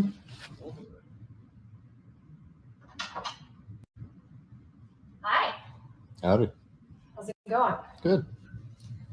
It might be going good for him now, but not too far in the future, he's going to find himself totally triggered and so butthurt that he can't even sit. Is it wrong for me to be so entertained by that? Well, I'll show him the same amount of empathy that he shows others in his videos. And what's with this buffering? None. Sergeant Steinberg with Phoenix PD. What can I help you with? I need to put in a complaint. Okay. And then we need to start a chain of evidence for the complaint. So. Okay. Okay. So, do you know? Well, tell me what's going on. Officer Walter 8360, I believe his badge number is. 8360. Okay. Yeah, Sergeant Walter, plain clothes with the heat unit. I'm sure you guys have already seen the video. It's been all over your Facebook. Sure. I was assaulted by your officer, but in policy terms, we would call it an out of policy use of force. Okay. So that's what my complaint's going to be. And he has a partner that was with him in his vehicle, and he refused to identify per Phoenix PD policy. So there's going to be 2 complaints on Officer Walter. I haven't identified his partner, but you guys have all that information, so I don't need to do it. Out of policy use of force? Okay. Let's look at the video in question and then examine the alleged out of policy use of force. Flashback.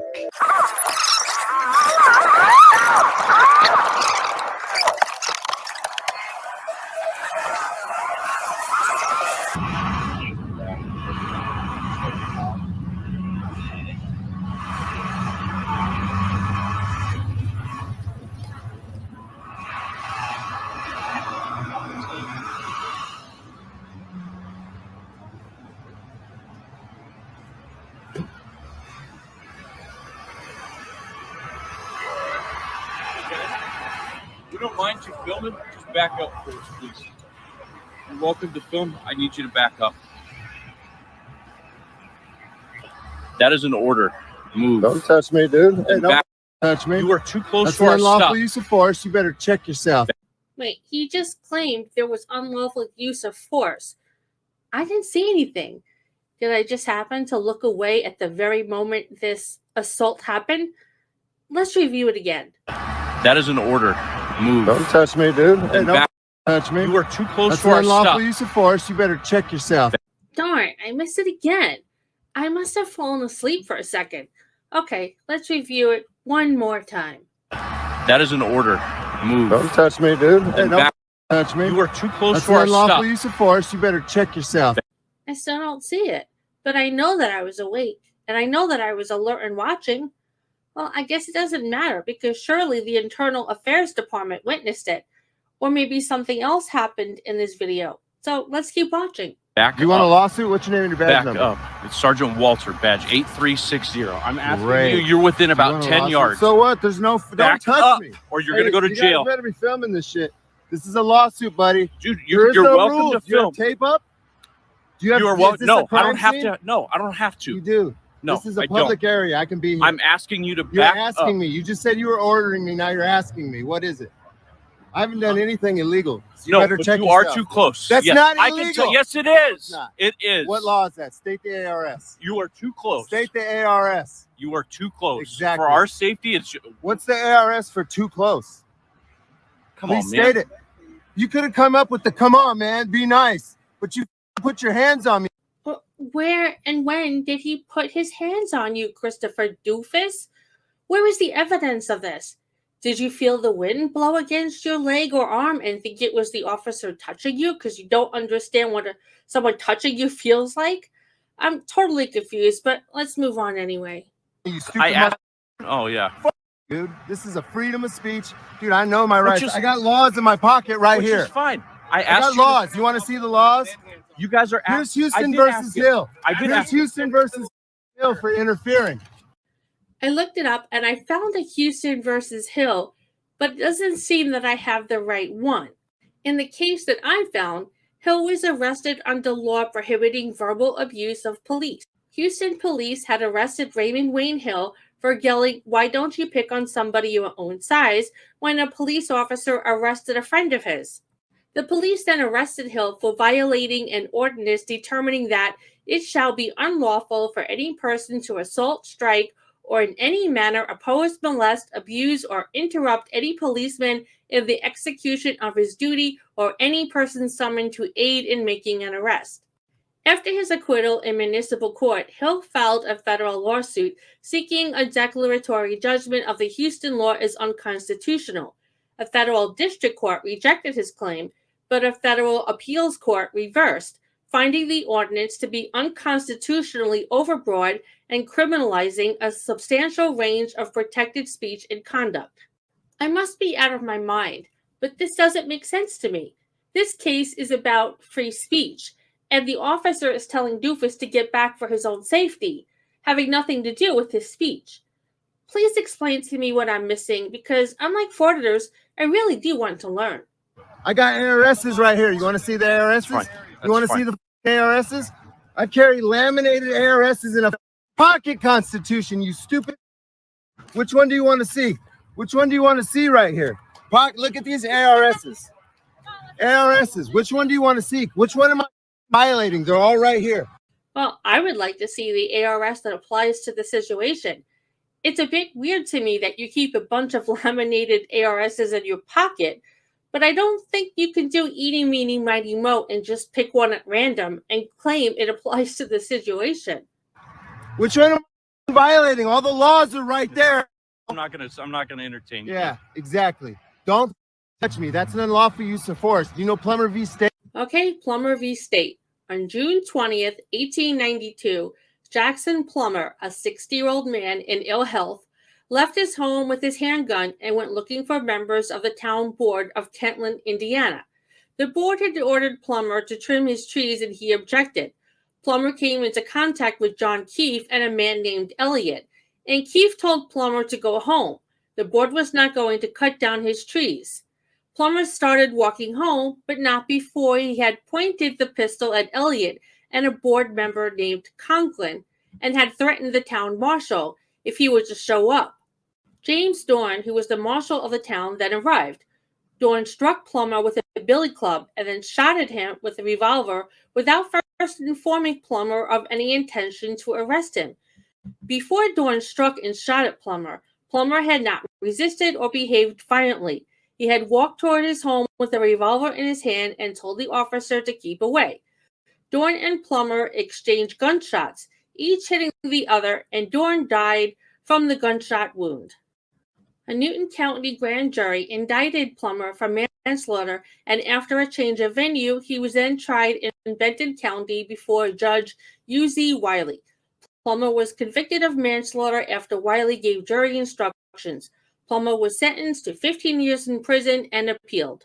Chief Justice James McCabe delivered the opinion to the court on October 10, 1893. McCabe noted that Dorn may or may not have held the authority to make the warrantless arrest of Plummer. The offense that Plummer committed was a misdemeanor, and for Dorn to have legal authority to make that arrest, the offense must have been committed in Dorn's presence. The state cited legal authority to support that it was in his presence, and McCabe said that for the purpose of the opinion, the court would assume that Dorn had the authority to make the arrest. McCabe stated that an officer, in effecting an arrest, is allowed to use force, but only that force that is necessary. He then noted that by striking Plummer with a nightstick before telling Plummer he was under arrest, Dorn had committed a battery by the use of excessive force. Plummer was then entitled to defend himself, and when Dorn shot at Plummer, Plummer had a clear right to defend himself, even to the taking the life of his assailant.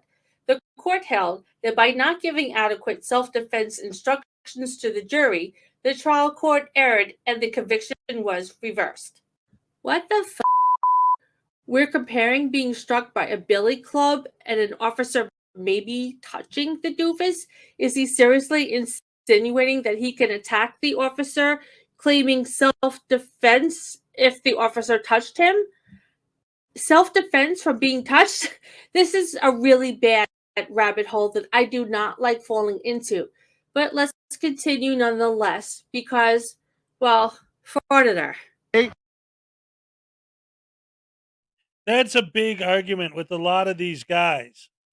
That's insane. And that's why, like, I hate the whole pepper spray thing so much with these guys, too.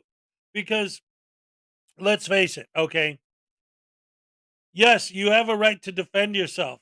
But there's a level. There's a line. I'm talking about in legal terms. I'm not talking about moral or immoral justification-wise. I'm talking about in legal terms, okay? If you punch me in the face, I'm not legally allowed to defend myself from you punching me in the face by stabbing you in the neck 72 times.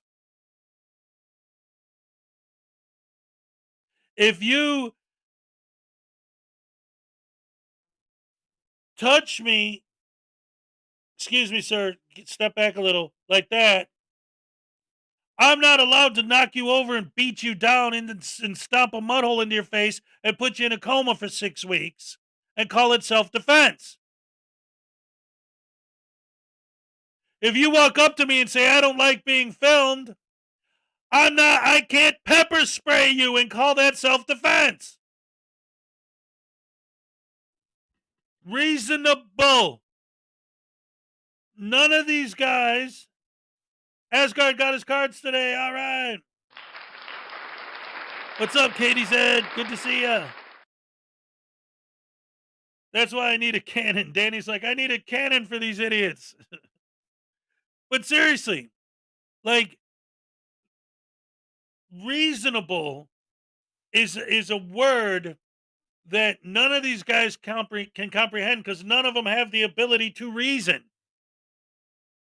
Like, if a cop lightly touches them on the shoulder, they think that means that they're justified in beating the hell out of the guy. If somebody says, please don't film me, that makes them think they're justified to pepper spray them. Like I said, you are not allowed, and it's technically just plain wrong, If somebody says, hey, if somebody starts punching you in the face, it's not self-defense if because they punched you, you stab them in the neck 72 times. That's not self-defense. That's murder. Like, this cop, please back up. He doesn't. It's always such a, like, why? At first, when we're talking about somebody like Direct D specifically, you know that he damn well is doing this on purpose because that's what he does. But when a cop says step back, all of these guys, all of them, may I see your driver's license? Okay. What's so freaking hard about that? As opposed to all the time and money you're going to waste. Or you can just hand him your license. Hey, will you step back a foot? Okay. Sorry. Why is that so hard for these guys? Because they were asked to do it? So they're petulant children. You're not going to tell me what to do. Grow up! Grow up. Learn how to be a man instead of a butterbrain douche canoe. Oh, somebody touched me. Wah. Somebody asked me to do something I didn't want to do. Wah. You're supposed to be my slaves. You're supposed to bend over backwards to do what I tell you to do. And we know that these guys have absolutely nothing even resembling an argument because they don't argue. They go to ad hominems and insults. No actual points because there are no actual points because they're ass cracks who are just bullies and punks and little shits that, you know what? I wish that cop did touch him.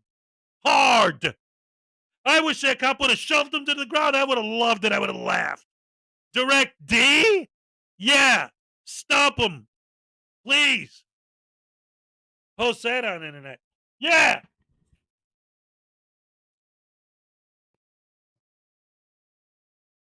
Hi, I'm Direct D, and I keep pieces of paper in my pocket, which means that, and I have a camera, which means I can do whatever I want, whenever I want, and if you touch me, I'll sue you, because I'm Direct D, and I'm God, and you all can bow down before me and lick my balls, because that's the meaning of life, is lick Direct D's balls, right?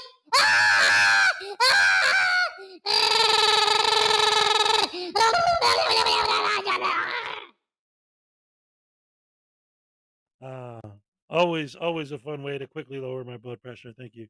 Thank you so much, ladies and gentlemen. Yes. Dirty Hez, the Frauditor Destroyer. Instead of Dirty Harry, Dirty Hez. Oh, that's right. Wait a minute. No personal insults? No, I'm saying that there's no actual argument on your end, just insults. That's every time I I try to talk to any of these guys, they never make any actual points. They always just either deflect it to a different subject or make a statement where they just simply do not accept fact as fact, or they throw insults. They never actually say anything that has to do with the law or anything like that, unless they're completely quoting it out of context or just wrong. Legendary idiot, massive body odor. This smelly cereal disorients the victims and causes them to. What color does it call? Hey, wait a minute. You're calling me out for making fun of Glenn's cereal?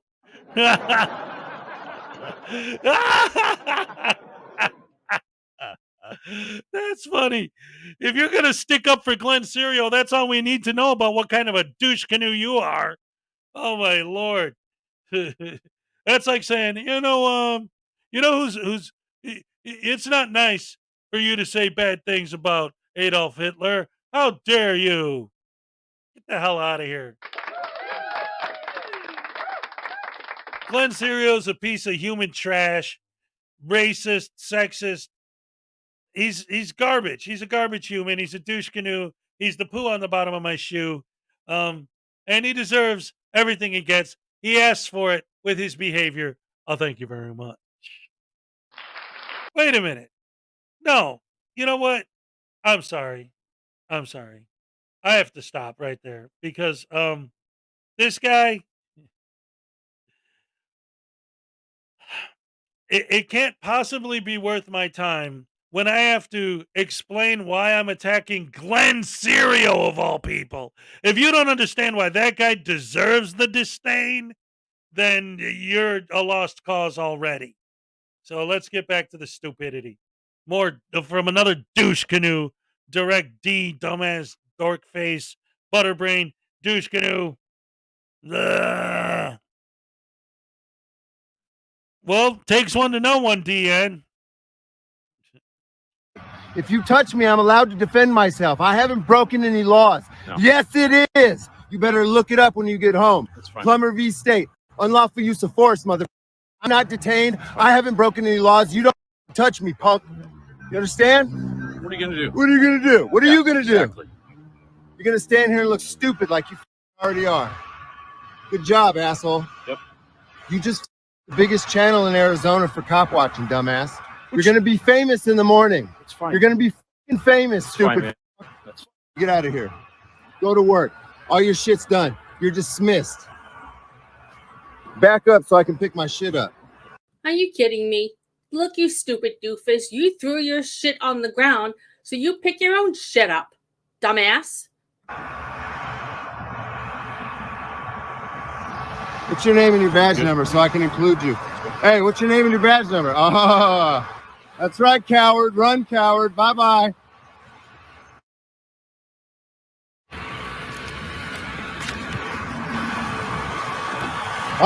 Okay.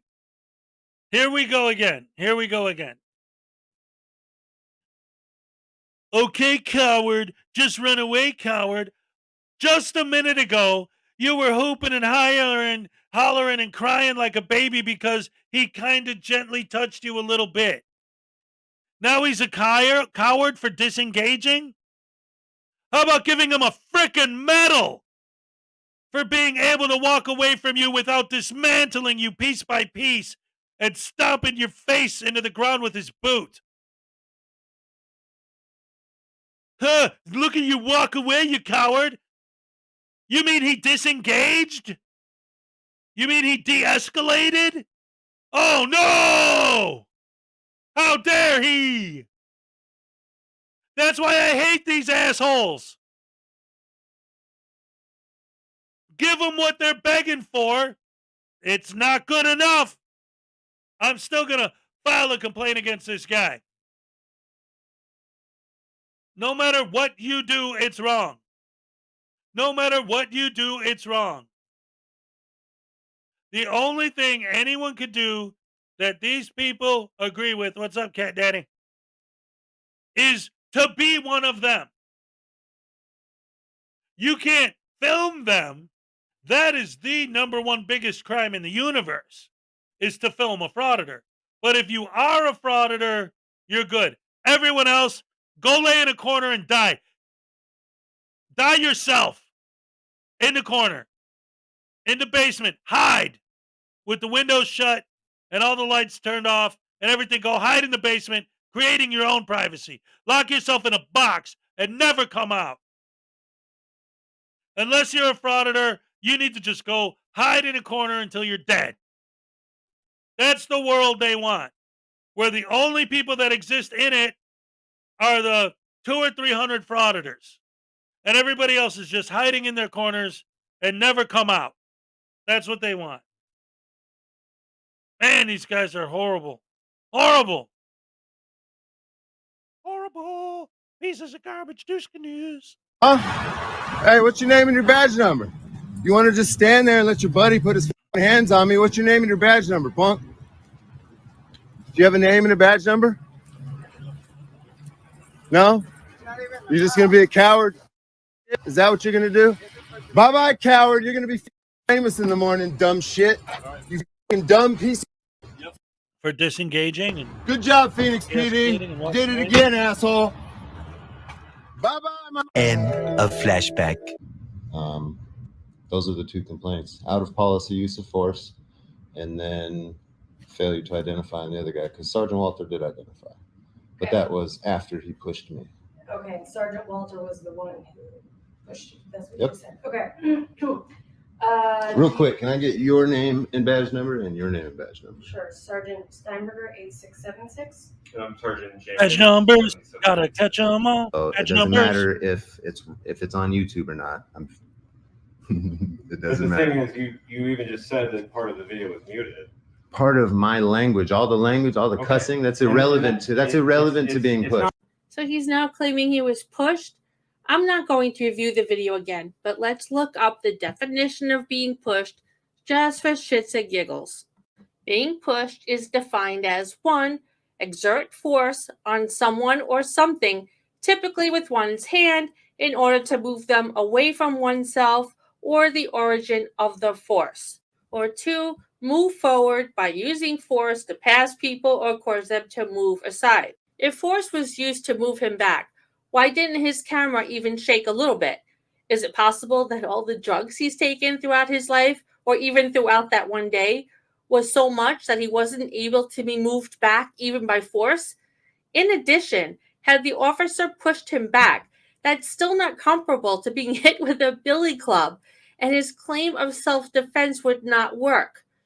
Well, whatever. Let's just continue. It is irrelevant. It is, because I didn't say anything before I was assaulted. We're here for an out of policy use of force. We're not going to sit here and pick apart my behavior or anything that I did. You're not going to turn this around on me. But they have to examine your part in this. They can't just take your word for it and then go sentence the officer to death because you claim he touched you or pushed you or assaulted you, whatever you want to call it. This is the part where I wonder if I'm on candid camera. Okay, haha, it's historical. You can come out now and show me where you hid the camera. Hello? Oh, come on, come out. I know this is part of some kind of show because this can't be reality, right?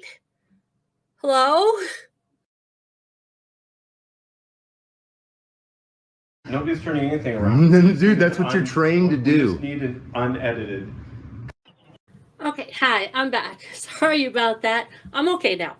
The complaint portion of the video suddenly ended there, but that's okay. I think we've all heard enough anyway. So let's now get on with the findings of Mr. Doofus's complaint.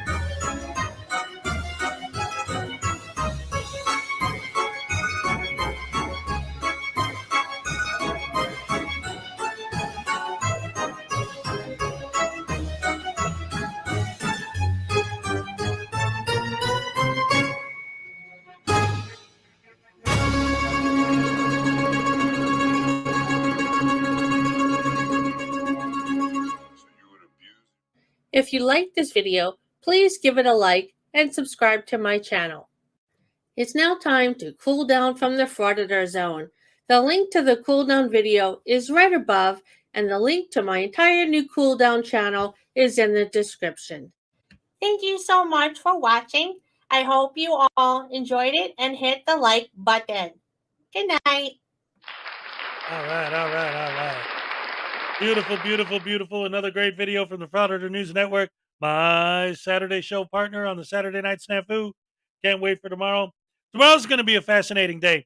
I don't know when this whole Long Island audit New York thing is supposed to happen. If it's going to happen before I go on the air, if it's going to happen while I'm on the air, if it's going to happen after I go off the air, I don't know. But obviously it's going to come up at some point during the show.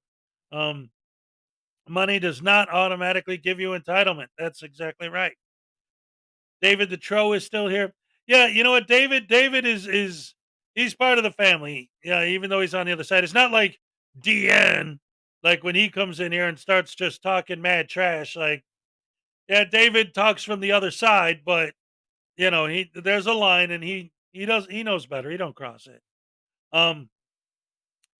Anyway, there's that. And now that goes back to where's that other one I wanted to show? Yes, okay. So once again, I wanted to go back because why did DirectD just? He knows that everyone knows his name at this point. He knows that he's been doxxed to hell and back 100 times. He doesn't care. I've interviewed DirectD on this very channel on my morning show, and basically, it's a little disappointing to me when I go back and watch my old interviews because I was really seriously trying to sort of, like understand their argument. So I was like, okay, so here's what I think. Here's what you think. Okay, cool. That's your opinion. I get that. And it was fine in a nice, cordial conversation. And I didn't hold his feet to the fire over anything or whatever. I wasn't trying to be confrontational. But since then, I've learned so much more about how these guys talk and handle these kind of interviews that I've come to the realization that it's all just part of their game. They're just talking. They're talking loud and saying nothing. Ladies and gentlemen, 99 cents from Danny. All right, thank you so much. And you get yourself another Hezokuai happy dance. All right. All right, thank you. Thank you so much for the 99 cent super sticker. I love it.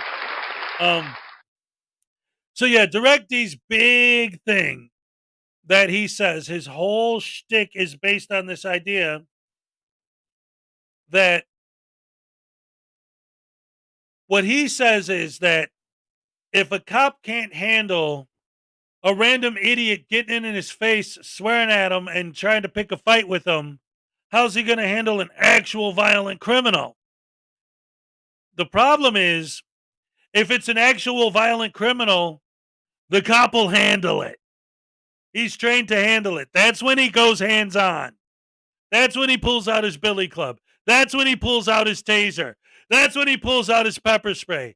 That's when him and his buddies jump on somebody and tackle him to the ground. So if they can't handle me giving them a hard time, how are they going to handle a real criminal giving them a hard time? Well, if a real criminal's giving them a hard time, they'll take care of it. Believe me. $2 from Danny once again. Yeah. All right. All right. Big, huge new supporter of the channel. I love you, Danny, so much. Here's your Hezokuai happy dance. All right. Thank you so much. Seriously, ladies and gentlemen, let's give another round of applause for Danny because Danny's a newer, obviously, fan of the channel and has been a huge supporter in the short time Danny's been here, so I appreciate it very much. Don't think I didn't notice you. All right. I notice everybody. I love my fans. We're the Rash family.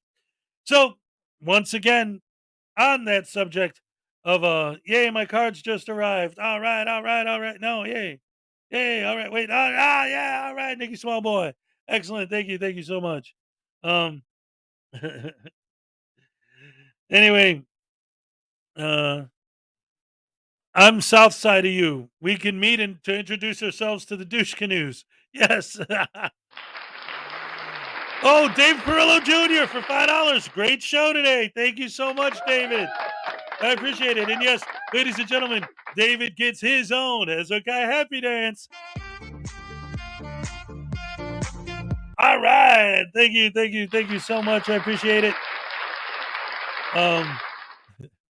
Anyway, the again, what I wanted to show next is because the channel has been growing and there's a lot of new people here. Once again, we're going to pull another shorty out of the Hezokuai archives. This is one of the first, I think it's only the second video I ever made on this subject matter. Back in the day, this is a couple years old now, so it's not like, extremely well, groomed and polished. But it's a gooder. It's an oldie and a goodie.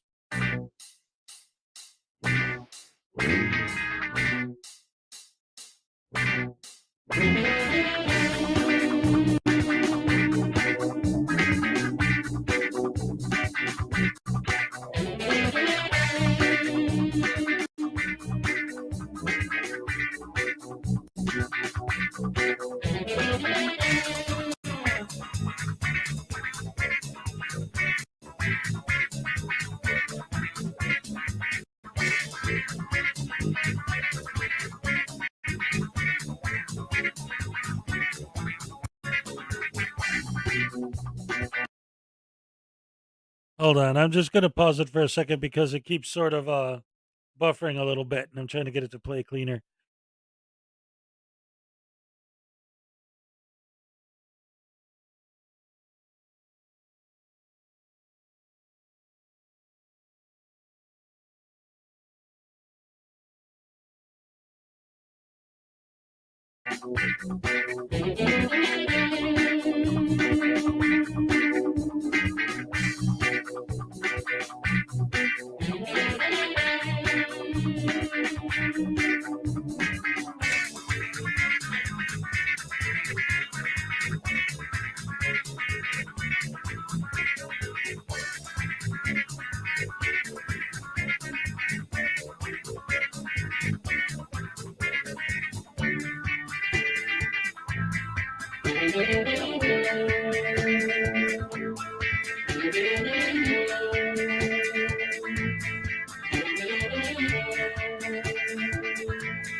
That's pretty much it for that.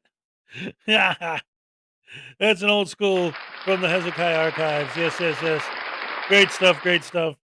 Man, you guys are amazing. Let's see. What do we got going here? The many call of someone who has no answers.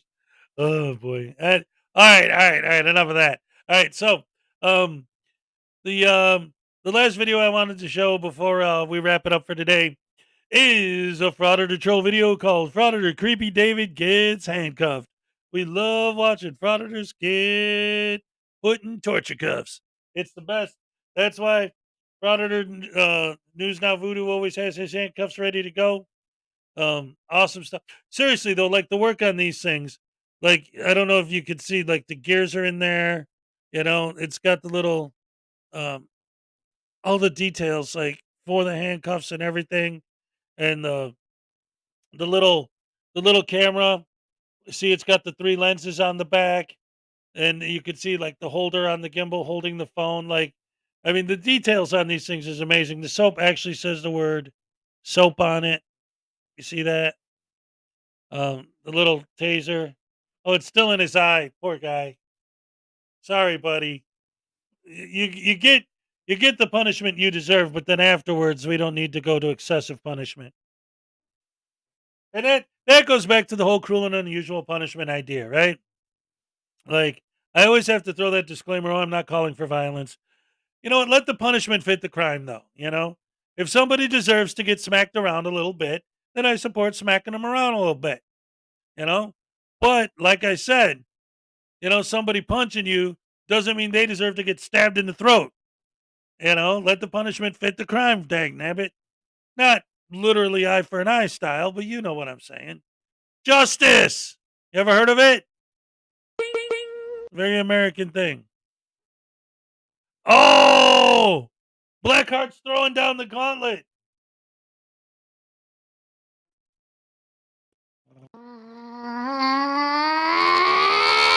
Blackheart Knight!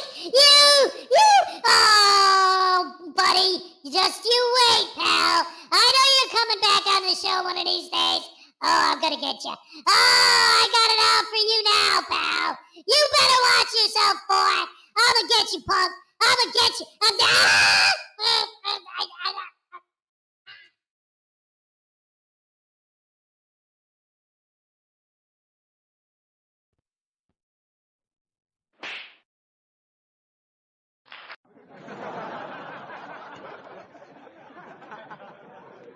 Sorry about that. That guy, when he gets out, he goes nuts.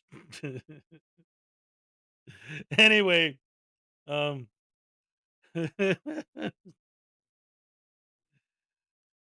Salacious is like, can we discuss the eye for an eye thing? Well, it depends on whose eye you're trying to poke. If it's his, yeah, stab him in the eye. He deserves it. Ah, little punk. I'm sorry. Notice how it doesn't work, right? Ah, that's not fun. That's great.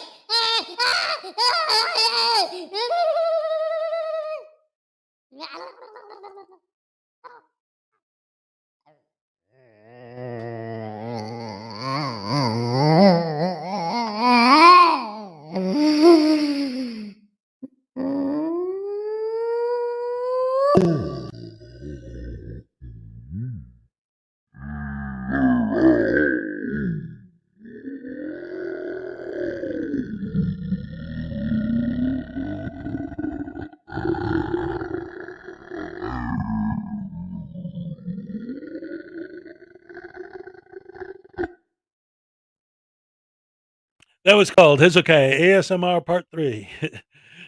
Coming soon to an audio garbage can near you. Ladies and gentlemen, Frauditor troll. I love you guys. You got the best fans in the world. Legit. Welcome back, everybody. In today's video, we'll be taking a look at Good Guy Fraudit, as he is once again lurking into vehicles, but this time he meets the right officer on the right day, and he ends up in handcuffs. And honestly, this lurking into the vehicle nonsense, it's getting old. This should be the end of it. This video is a great step in the right direction. Hopefully it happens like that every single time moving forward. With that being said, enjoy the video. Let's go check something out.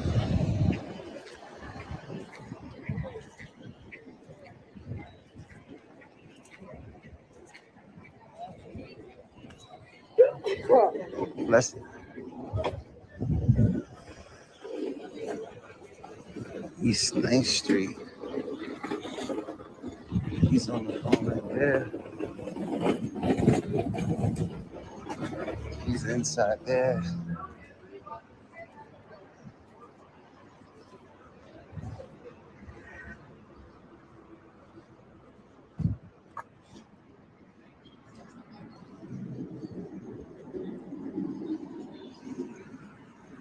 My hand is right here.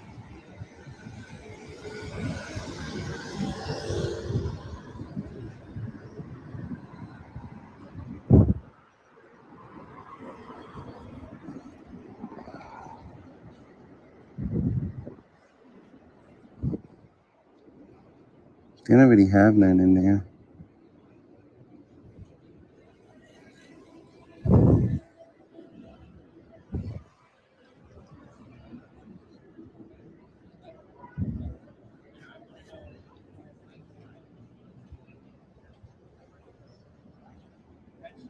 I figure, well, he's filming nothing. I'll give you guys something to look at.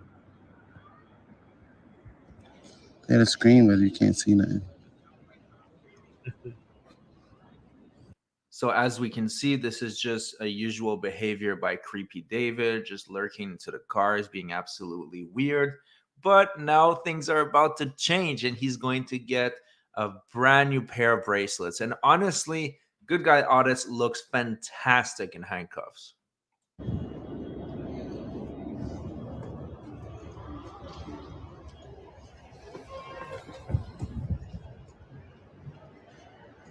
Can I help you? No, I'm okay. Get away from my car. What's wrong with you?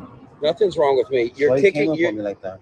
because you're near my car, sir. You're kicking my tire. People like to loosen lug nuts on vehicles. How the fuck I'm gonna loosen a lug nut by checking the tires? Well, why are you near my vehicle? You mean the city vehicle? Yes, my vehicle is assigned to me for the night. Why are you near Okay. my vehicle? That's what I want to know. Why are you near my tire? What's your name and badge number? Officer Bowman, 16034. What's your car? I'll write my information down for you. What's your name? Cardi. Badge Right number? here. Cardi. CARTY. What if I couldn't read?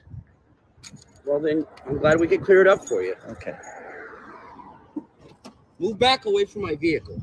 Move back away from my Just vehicle. don't touch me, whatever Step you back. do. Now, I have no idea what Good Guy Fraudit is thinking, but somehow out of this entire conversation, what he got was that he could continue to lean on the car, kick the tires, and lurk into the car. And that is not acceptable. And think about this for a second. Never in one single video has Good Guy Audit admitted that he kicks the cars. But now the officer is calling him out on it, so he can't remove that from the video. This just proves the point that I say that frauditors do all kinds of dirty shit behind the scenes to make themselves look like the victims, when meanwhile, they are the aggressors. Then I'm asking you to step back. Why? Yeah, come on, man. Come on, bro. I don't understand what the issue is. You can No, You're you. stubborn, and I you don't. can't follow instructions. No, I mean, what law am I? What law am I breaking? What law are you breaking? Yeah, Because what law am I You don't breaking? get to film inside any Of course I police do. facility. Of course I do. No. Of course we do. You said facility? This right here, you can't It's film public anything. property. This is public no, property. it's actually not, sir. It is. Anything It inside this is. vehicle, you can't Whatever film. I can see What from if public, I I have can somebody's film. report in there? That's your and job. it's their private That's your property. job. It's your job. No. I understand Not my that. job. It's your That's job. why he's asking you not to inside film. this car. Okay, that's one of my pet peeves. I'm sorry. I got to stop that and mention something about that. That is one of my pet peeves, is when they talk about like creating your own privacy or whatever. Well, it's your job to keep people from videotaping that kind of stuff. Exactly. That's why I'm telling you not to videotape it, because I'm doing my job of stopping you from taping it. And all of these guys, what do you think any of these guys would do if I was leaning on their car filming in the window, especially as they were trying to get in it and drive away? Like, you could sit here and say their argument would be, Well, that's different because that's my private property, but this is a state-owned vehicle. It doesn't matter. If you see me leaning on your car, looking on the window with my phone, especially when you're trying to get in the car and drive, that's literally the same thing. Whether it's a state-owned vehicle or a private-owned vehicle, it's literally the same physical action. So why do you expect them to be like, hey, this guy's leaning on our car as we're driving away. Let's just hit the gas and hope that we run him over by accident. That's what you want them to do? Or get the hell away from my car. I'm about to get in it. I don't want to run your dumb ass over. I'm an adult. You don't have to try to protect me. No, they're going to let you hit them on purpose because you're always looking for an excuse to sue. Duh. Holy crap, these guys are stupid. Man. Broken system, broken trust. I don't know if you could still hear me because I know that the mods kind of did something to you. I don't know if they tommed you out or booted you or what. But if you're still watching, if you could still hear me, they did it. Okay, I talked about this the other day on my channel. And you could look it up on YouTube. They did it. You might not be aware of this. But because of people like you who think that freedom means that you should be allowed to do whatever you want and let everybody else just die while they're hiding in a corner, they did it. They said, you know what? Let's decriminalize any crime basically other than hardcore violence like murder, right? Let's make everything legal except for like murder and rape. They did it just as an experiment to see how well it would work and how much more freedom people would have and how much greater the world would be with that level of freedom. They did that. It's happening right now. So what you have to do is you have to grab all your shit and you have to move to Portland, Oregon. Because there, the experiment is a success. They found out exactly what happens when you guys win. Because in Portland, they changed the laws to fit the laws you guys want. You want to walk down the street and not get bothered by the cops at all? Go to Portland. Now, you're going to be stepping over dead bodies from people who overdosed and are laying dead in the street. And you're going to have to, get out of the way of all the people that are smoking crack in front of their children and the people who are beating people over the head with golf clubs as long as they don't kill them. But they'll give you a free tent to live in. The activists who support the fact that there's no laws out there anymore, essentially, are giving out free tents to everyone. Or you could go to the car graveyard. All of the stolen cars are parked in the same spot. So now a big chunk of town is just a graveyard for hundreds and hundreds and hundreds of stolen cars that are just rotting and rusting.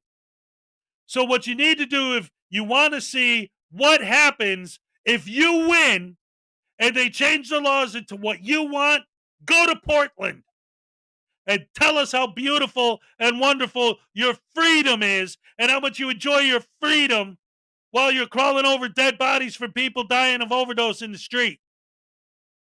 Or while you're sleeping in your free tent.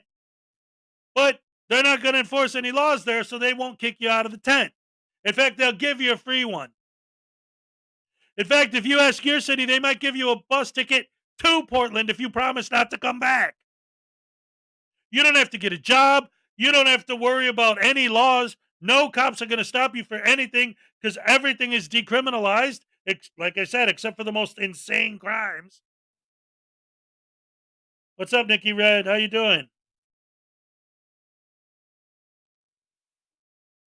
So, the point is, people like you, if you're still paying attention, can say all you want that the government is doing all these big, horrible, evil, tyrannical things to you. So, let's see what would happen if the government stopped doing that. Well, they stopped doing that in Portland, and it turned into an absolute shithole, hellhole, dead people in the streets, literally. It's a nightmare. So if you want to live in that, go! It's there! And you don't have to leave America. You could go to Portland. Now, in the old days, I used to say Detroit, but Detroit fell apart for a completely different set of reasons. Portland fell apart because they wanted to see. The mayor was on your side. He said, you know what? You're right. There's way too much police interaction. They don't have enough freedom. So we're going to decriminalize all this stuff so that everyone can be free to do whatever they want. And boy, oh boy, when you let people do whatever they want, they do. And what they want to do isn't necessarily good. It's not a theory. It's not just us making shit up. Go to Portland. Look it up. It's legit. This is what happens when you guys win. It looks like that. If that's the alternative, I'll take this. Huh? You know what the plain view doctrine is? The plain view You use it all the time when you pull people over. Okay, and all right, nothing then. in here is all right, plain then. view. Whatever I can see from public, I Okay, can film. get away from me. Just get away from my car. Don't tell me what to do. You have no Sir, authority over get me. away from my vehicle. Until I commit a crime. Then you have authority. Yeah, well, I'm free. I'm free. Okay, you could be free All right, away then. from my vehicle. I could be free anywhere You're in my America. personal space You right came now. up to me, sir. You're in my personal space. You came up to me, This sir. car is my space. No. What law is personal space? What if we was in Times Square watching the ball drop? Well, You're going to tell everybody to get distance. it? Okay, you walked up to me, sir. Okay. He walked up to you, yes, because you are leaning on his car and kicking his tires. So obviously he's going to investigate and try to remove the criminal that is potentially trying to break into the vehicle. See, and there you go, right there. Again, if I went up to his car and was kicking his tires and he walked up to me, would it be perfectly reasonable for me to say, I don't have to move? I'm a free man. You have no right to tell me to stop kicking your car. What's next? Go to his house, start breaking the windows? I'm a free man. You don't have a right to tell. Yes! Dude, I just figured it out, guys. I just figured it out. Stand on the sidewalk with rocks, throwing rocks through his windows. I'm on a public street. I'm in public. But you're breaking my windows. But I'm on public property. You can't tell me to stop. I'm a free man. Throw more rocks at his car. Car windows, smash them. His house windows, smash them. Hey, I'm standing in public. I'm allowed to do whatever I want when I'm in public. I'm not encouraging people to do that. I'm just saying I just thought of it. Maybe that would make like a good shtick in a video. Ray W for $10. Judges should start sentencing criminals to do time in Portland instead of jail. Good morning, everybody. Good morning to you. And here's your Hezokuai happy dance. All right. I almost missed the mark, but then I spun it around. Let's do that one again since I missed my mark. All right. Thank you very much, Ray W, for the $10. Love it, love it, love it. Great times. So anyway, let's go back to watching an idiot talk stupid. That's just common sense. And you're near what are my you talking office. about? I pay for this. I fund it. Do you? Yeah, I work hard Okay, good for you. to pay your salary and your salary. Okay. Well, And this is how you treat me? This is how No, you come I'm up to telling me? you to get away from my Why? vehicle. Because I don't know what you're doing, sir. So Because I watch. have probable You don't know. suspicion that you're trying to get out How? of my If you car. just said that you don't know what I'm doing. You just You contradicted know what yourself. probable cause is? Suspicion. You literally just said, I don't know what you're doing. Okay, you know what? You literally just said you don't know what you're doing. You could have been How about breaking you- into my car. How about you just said, I don't know what you're doing? Exactly. I don't. You could have been trying to get into Could my have been. vehicle. I have probable Could have cause been. to stop you. Do you have your ID, sir? You got to articulate that. I am. Absolutely. Do you have your ID? What makes you think that I'm breaking into your car? Okay. I have probable cause to believe that you're trying to get into my Okay, that's another thing that these idiots say. That's another thing that these idiots say that doesn't make any damn sense. Like, you don't know that I was trying to break into your car. You don't know what I was doing. How could you have suspicion if you don't know what I was doing? That's the definition of suspicion. If he knows you're doing it, it's not suspicion anymore. It's a fact. You see someone choking somebody, that gives you reasonable suspicion that they're trying to kill that person. Maybe they got one of those throat things and it got dislodged and it's actually his buddy and he knows how to push it back into place with his thumb and that's what he's doing. But that doesn't mean you don't have reasonable suspicion to find out what the hell he's doing with his hands wrapped around the guy's neck. These guys always want the cops to be Judge Dredd. They want the cops to determine guilt right there on the street corner. That's what the judicial system is for. Instead of moving to Oregon, why doesn't this crowd move? They love tyranny. But see, that's the thing that you don't understand. The First Amendment auditors are the tyrants. Don't you get it? You're the bullies that want everyone to bow down to your demands and your camera. You're the ones that want everyone to lick your boots because you have a camera. You're the ones that everyone to follow your directives because you have the camera. You're the tyrant. You're the one who imposes your will upon everyone else with your camera. You're the tyrant. And you use your camera to impose your will upon other people. You're the tyrant. It's so insane that we love freedom so much that we want to get rid of you, douche canoe tyrants, that you accuse us of being the ones who love tyranny. You love bullying cops. You love bullying people. You love bullying judges. You love bullying prosecutors. You love being a punk. You love being a piece of garbage, punk, douche canoe. You love it. You get off on it. And then you get mad at other people when they realize that you're just a punk and they call you out on it. You hate freedom. So freedom means that you're free to be an asshole is what you're saying. Yes, you are. Go be an asshole in Portland. Go be an asshole in Detroit. Go be an asshole on an island somewhere where you don't have to do it to regular people. Where you don't have to victimize innocent people with your audits. You're not auditing anyone. All you're doing is trying to get paid for being a professional asshole. And you're trying to bully people, and you're trying to be a punk, and you're trying to force your will upon other people hiding behind the camera and the First Amendment.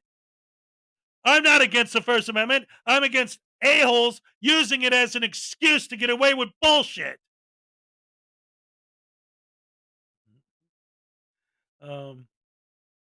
What do you say? Well, you know what? I agree with you on that one, Broken System. You guys are the biggest shitheads and the best tyrants. That is for sure. That's why you guys need to be stopped. The more they lock you guys up, the better. Unfortunately, you guys are limiting our rights because you're the tyrants and you're winning. So the government is starting to actually make laws against filming in public. Thanks a lot for taking away our rights to film in public by being douche canoes and asshats and forcing the government to have no other choice but to pass laws that actually do limit people's rights. So, yeah, thanks a lot for ruining life in America. My vehicle because you're standing right next to it. I just Because did. I'm standing next to it. I just did. Absolutely. Taking pictures. You're looking in. Yes, Taking pictures absolutely. with both So my I hands have on my probable camera. cause to stop you. How? Do you want to give me ID, sir? For if you For suspect for me a of a UF crime, 250, I'm going to give call you your my sergeant. information. Am I being detained? Huh? Am I being detained? Right now, you're stopped. Yes, Am I absolutely. being detained for what crime? Right now, you're being stopped. I For have what crime? probable cause to think that you're trying to get into my vehicle or you're trying to damage Okay, it. You so call just your- kicked my tire. Yeah, I could check up on my government vehicle. Make sure it's safe Actually, no. for Do you you to have your drive. ID? Call your supervisor. So the frauditors are always talking about reasonable articulable suspicion. Well, this is exactly it. He has reasonable articulable suspicion that you are about to commit a crime, either of breaking into the car or kicking the car and damaging it. And that's why he will ID you. And Good Guy Audits is about to find that out the hard way. Real quick, I want to address this. I always say, like, when people say, how come you never really give these guys an opportunity to make their argument or whatever? How come you don't have these guys on panel, like people like Frauditor Troll and Big Rest that interview frauditors and do this and any other thing? I've spoken to Broken System before. I've spoken to all these guys before. Comments like this one are exactly why. Like, I spent, what's up, New York Public Tour? I spent probably a good minute to 5 minutes explaining specifically, and this even goes back to DN earlier, coming in with the insults. And then when I called him out on it, saying, you have no actual argument, he's like, well, you don't have an actual argument either. You're just insulting frauditors. I'm like, yeah, because I tried to talk to them intellectually and they don't want to hear it. This comment is a perfect example. I spent at least 5 minutes explaining exactly why I was using the Portland example. Because these guys always love to push the narrative that all of these laws are working against the people. So Portland believes that argument and says, hey, let's decriminalize all this stuff and see what happens when we take away all the laws that people like him hate. To see how much better everything is when we do that. And it ended up becoming a horrible dystopian nightmare.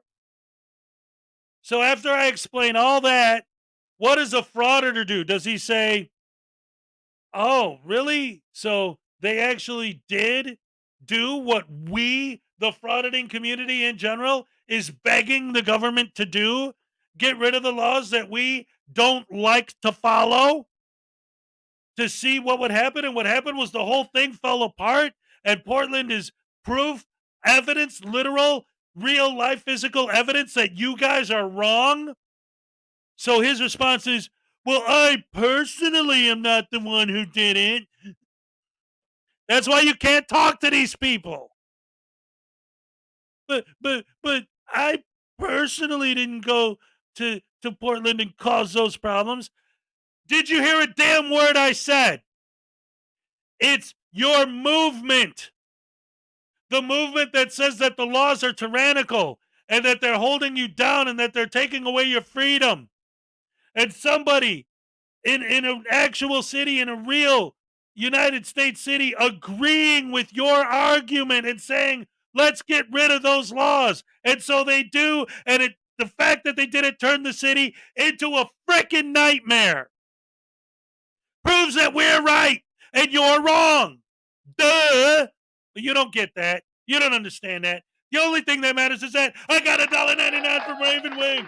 Yes, yes, yes, yes. I'm in the hospital and I need a happy dance. You're going to get one, baby. Here we go, Raven Wing. Let's everyone pray for Raven Wing and make sure that whatever she's in the hospital for, it all turns out okay and all right. And here's your happy dance.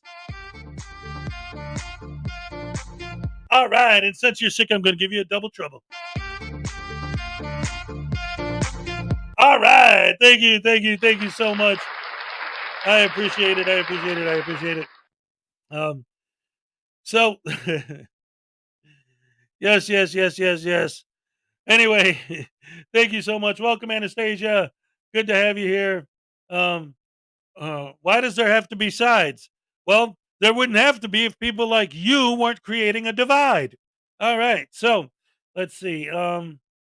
Let's go ahead and watch the rest of this idiot being stupid and purposely going out of his way to arouse suspicion and to cause RAS by walking up to a police car and kicking the tires while the cops are watching. Yeah, he was just being nice. Sure. I believe that story. Sure.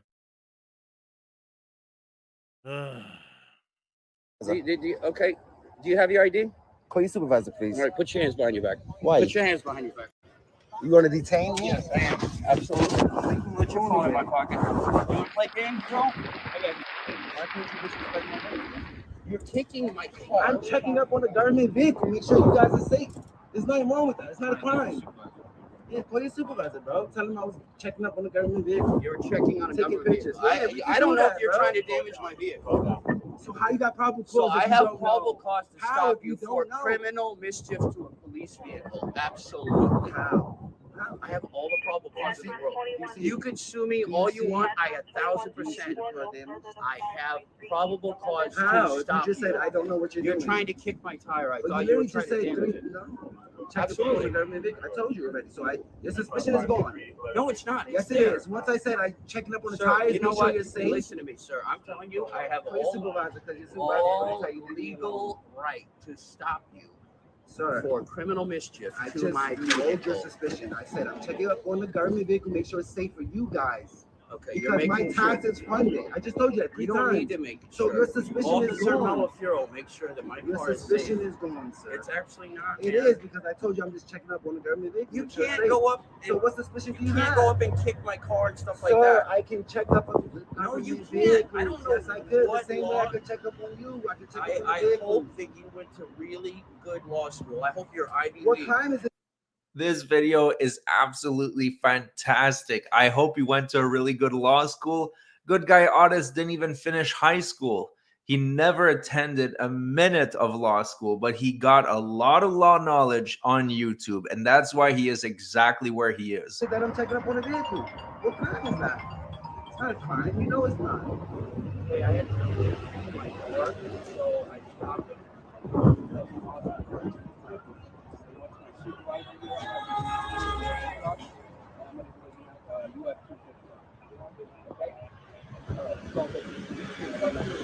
Explain to him that I have to stop it because he's standing near my vehicle kicking the tire, and I wanted to know whether or not it was damaged or not. It's not damaged. Look at Okay. it. All right. That Thank is you. perfectly All right, fine. Do you have ID on you, sir? I sure do. Okay. I'll You wait want to till give me supervisor information? gets here. I'm going to give you my information. That way you have a proper document with all my information on Am I it. detained? Or am I Yes, being you are arrested? absolutely. You're not arrested. You're right now. You're. Ladies and gentlemen, we got to start taking bets. Those of you who've been following me for a while may have realized, did you hear the dog bark just now? Have I not said that I've noticed recently that for some reason it seems like every day right around the 3-hour mark she starts barking for no reason? That's so weird. What's up, girl? Huh? I will say this. I think logical fallacy, the Socratic method. And what do you know about any of that stuff, broken system? See, here's the thing. This was a big thing. And I've noticed too, because we had there was a big thing. I don't know if he's still in here. I do see a super sticker. Oh, yeah, there it is. All right. Hey, no, what's up? Here's your Hezokuai happy dance. All right. Thank you very much. I appreciate it.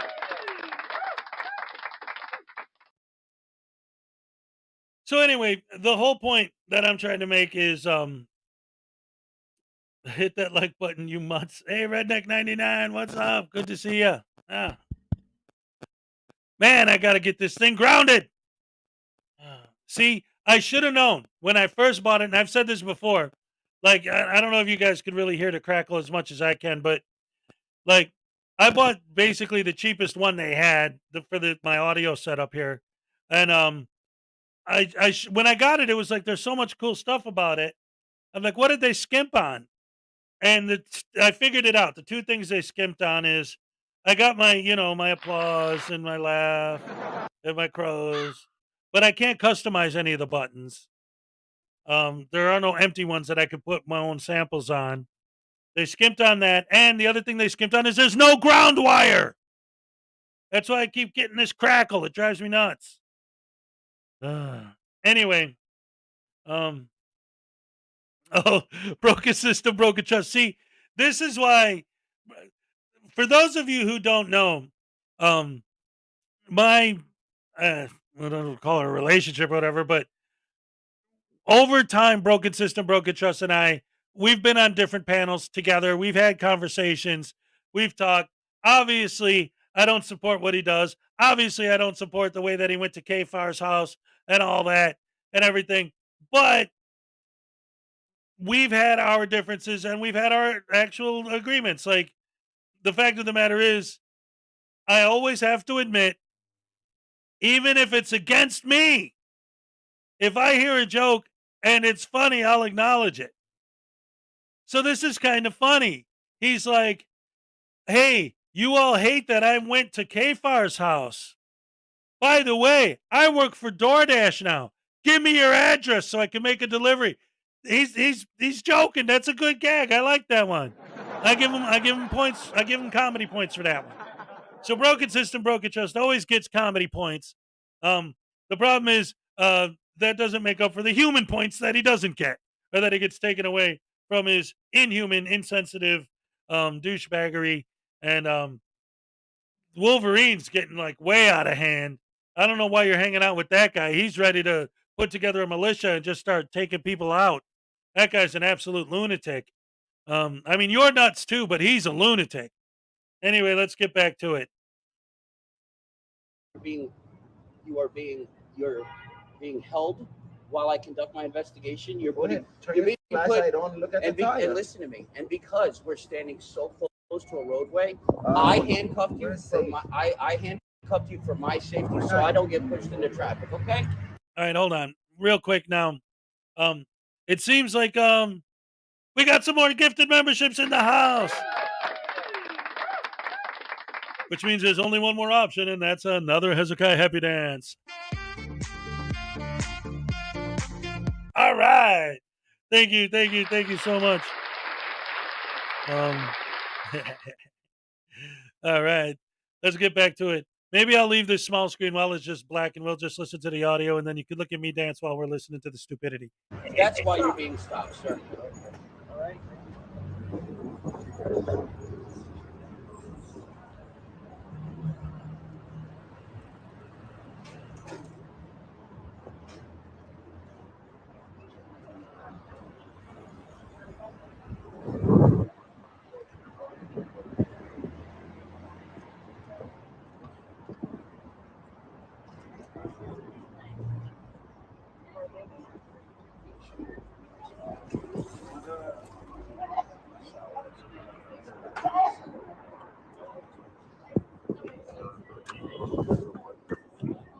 So you're saying it's a crime to check up on the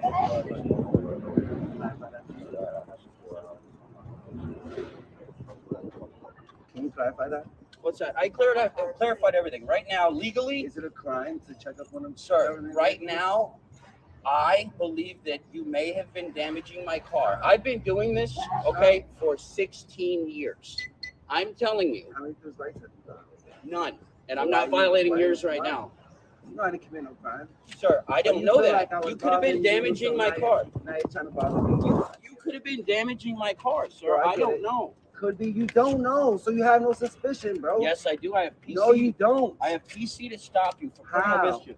Because you could have been kicking my tire. You could have been jamming an object into my tire. It's dark. All I knew is I saw you near my.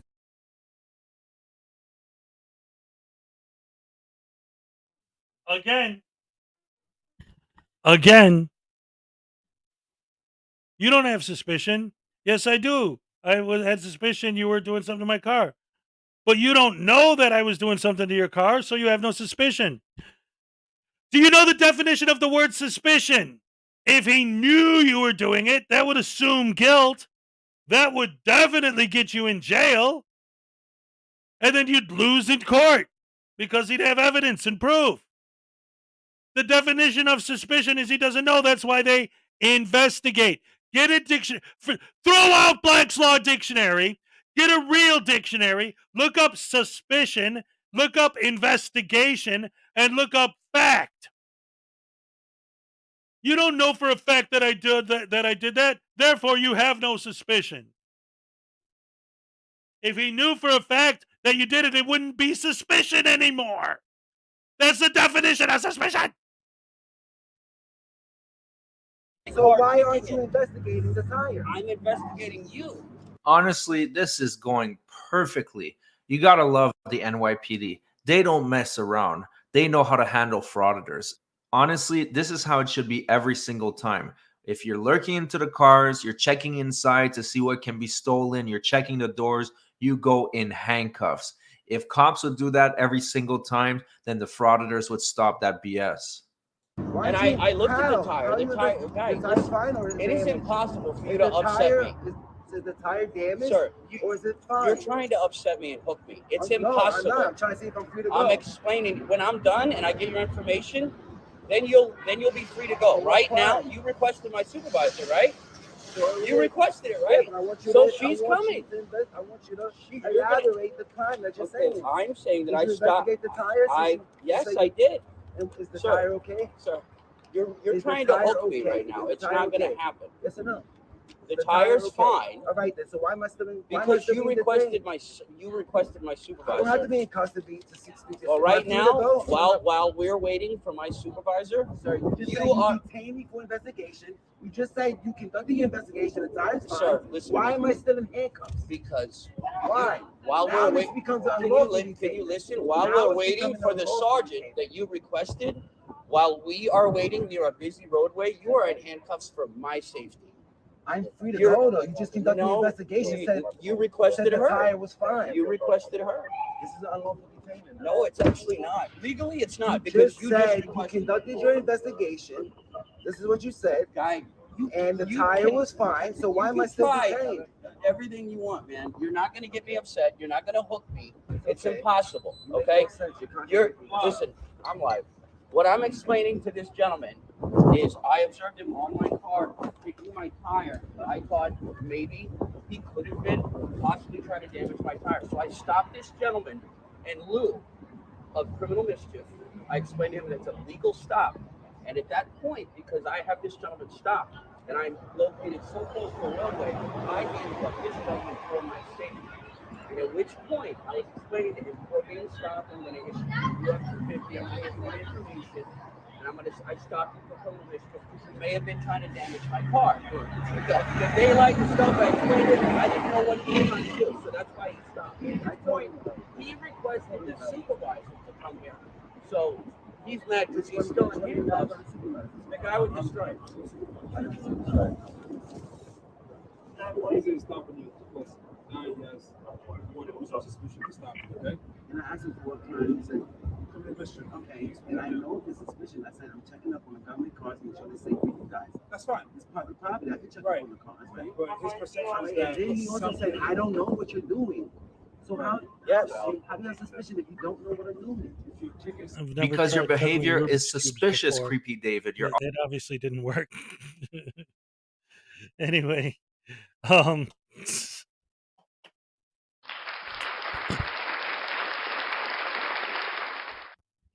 that's that. So, am I still here? Are we still here? Is everybody still here? Did I lose y'all? The cop letting that guy argue, put him in the car and shut the door in his face. See, that's a one of the many issues with this whole movement. And Paracord Princess brings up a great point. That is part of it. Yes, New York Public Tour. That's exactly what I was trying to explain to you before. Like when you first came out, you were like, why were all of us immediately attacking you? Because we see what these guys do, and that's what they call audits. So when you call yourself an auditor originally, we thought you were one of these guys. We just assumed you were because you called yourself that. But these guys are like this. Walk up to a squad car and start kicking the tires. And then when the cop comes up and says, stop kicking my tires, what suspicion do you have? And how dare you? And what, like, oh, come on, man. How can you go up to a cop car and kick the tires in front of the cop and not expect him to think that there's something up? You're obviously doing it on purpose. Unless you actually are that stupid, which in the case of a lot of these frauditors, they probably are actually that stupid. Ladies and gentlemen, a $2 super chat from Pack. That's right, and he gets a Hezokuai happy dance. All right. Thank you so much, Beck.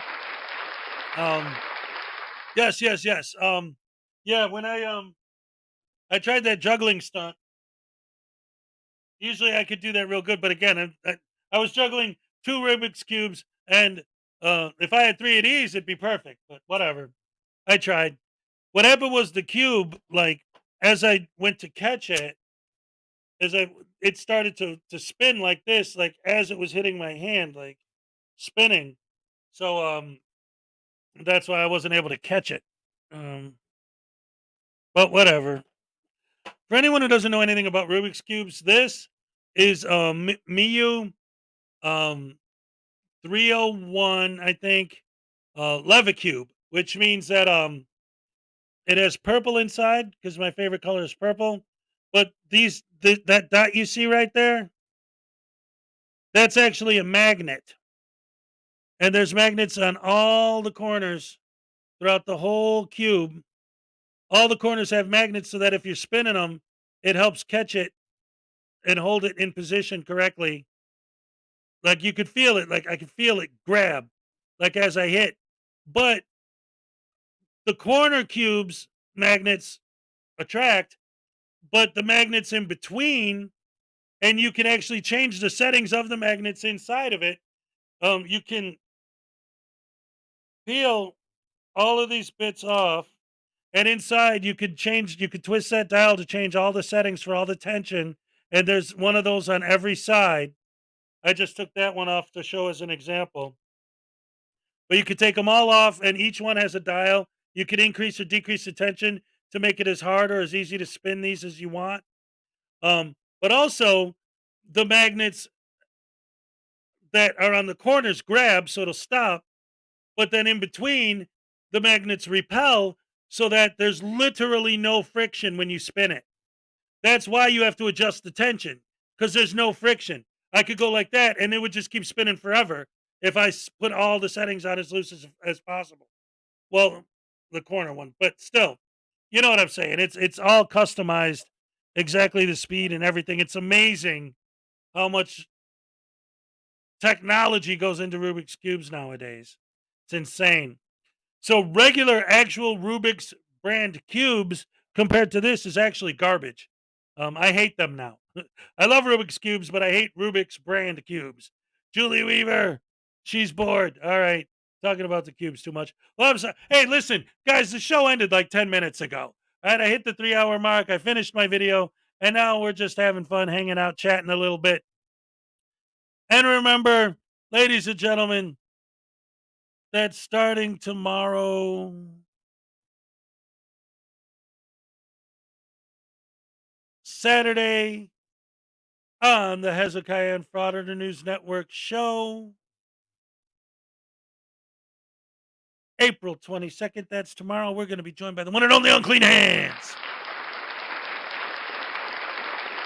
Right, and then on the 29th, KFAR. May 6th, Corrections 101. May 13th, SMR Lab 777. On May 20th, Professor Crack from the Idiopathic Truth.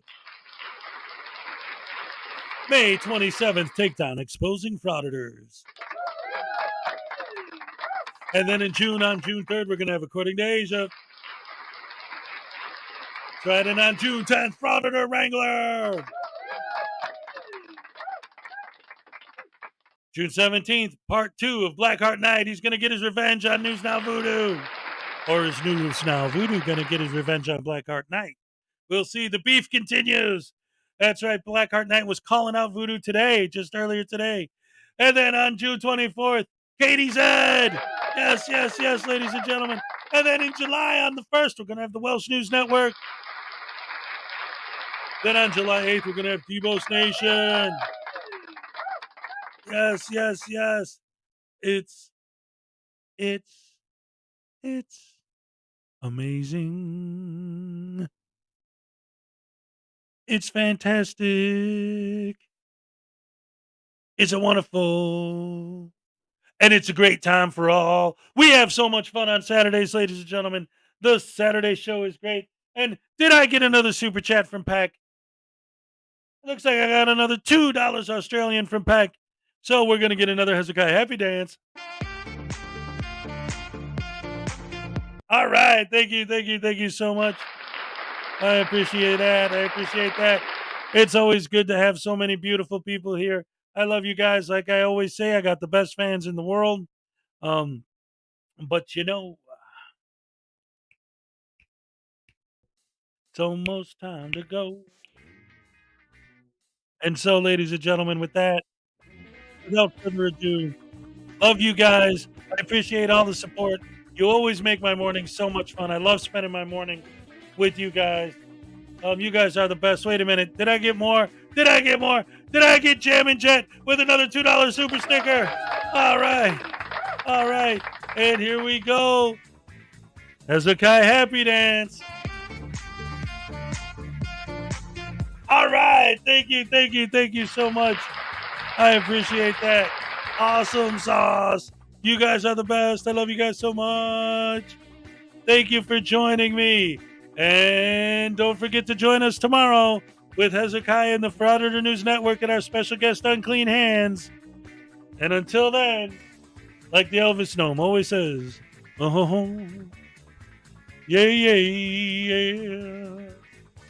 I'm all shook up. Thank you. I love you guys.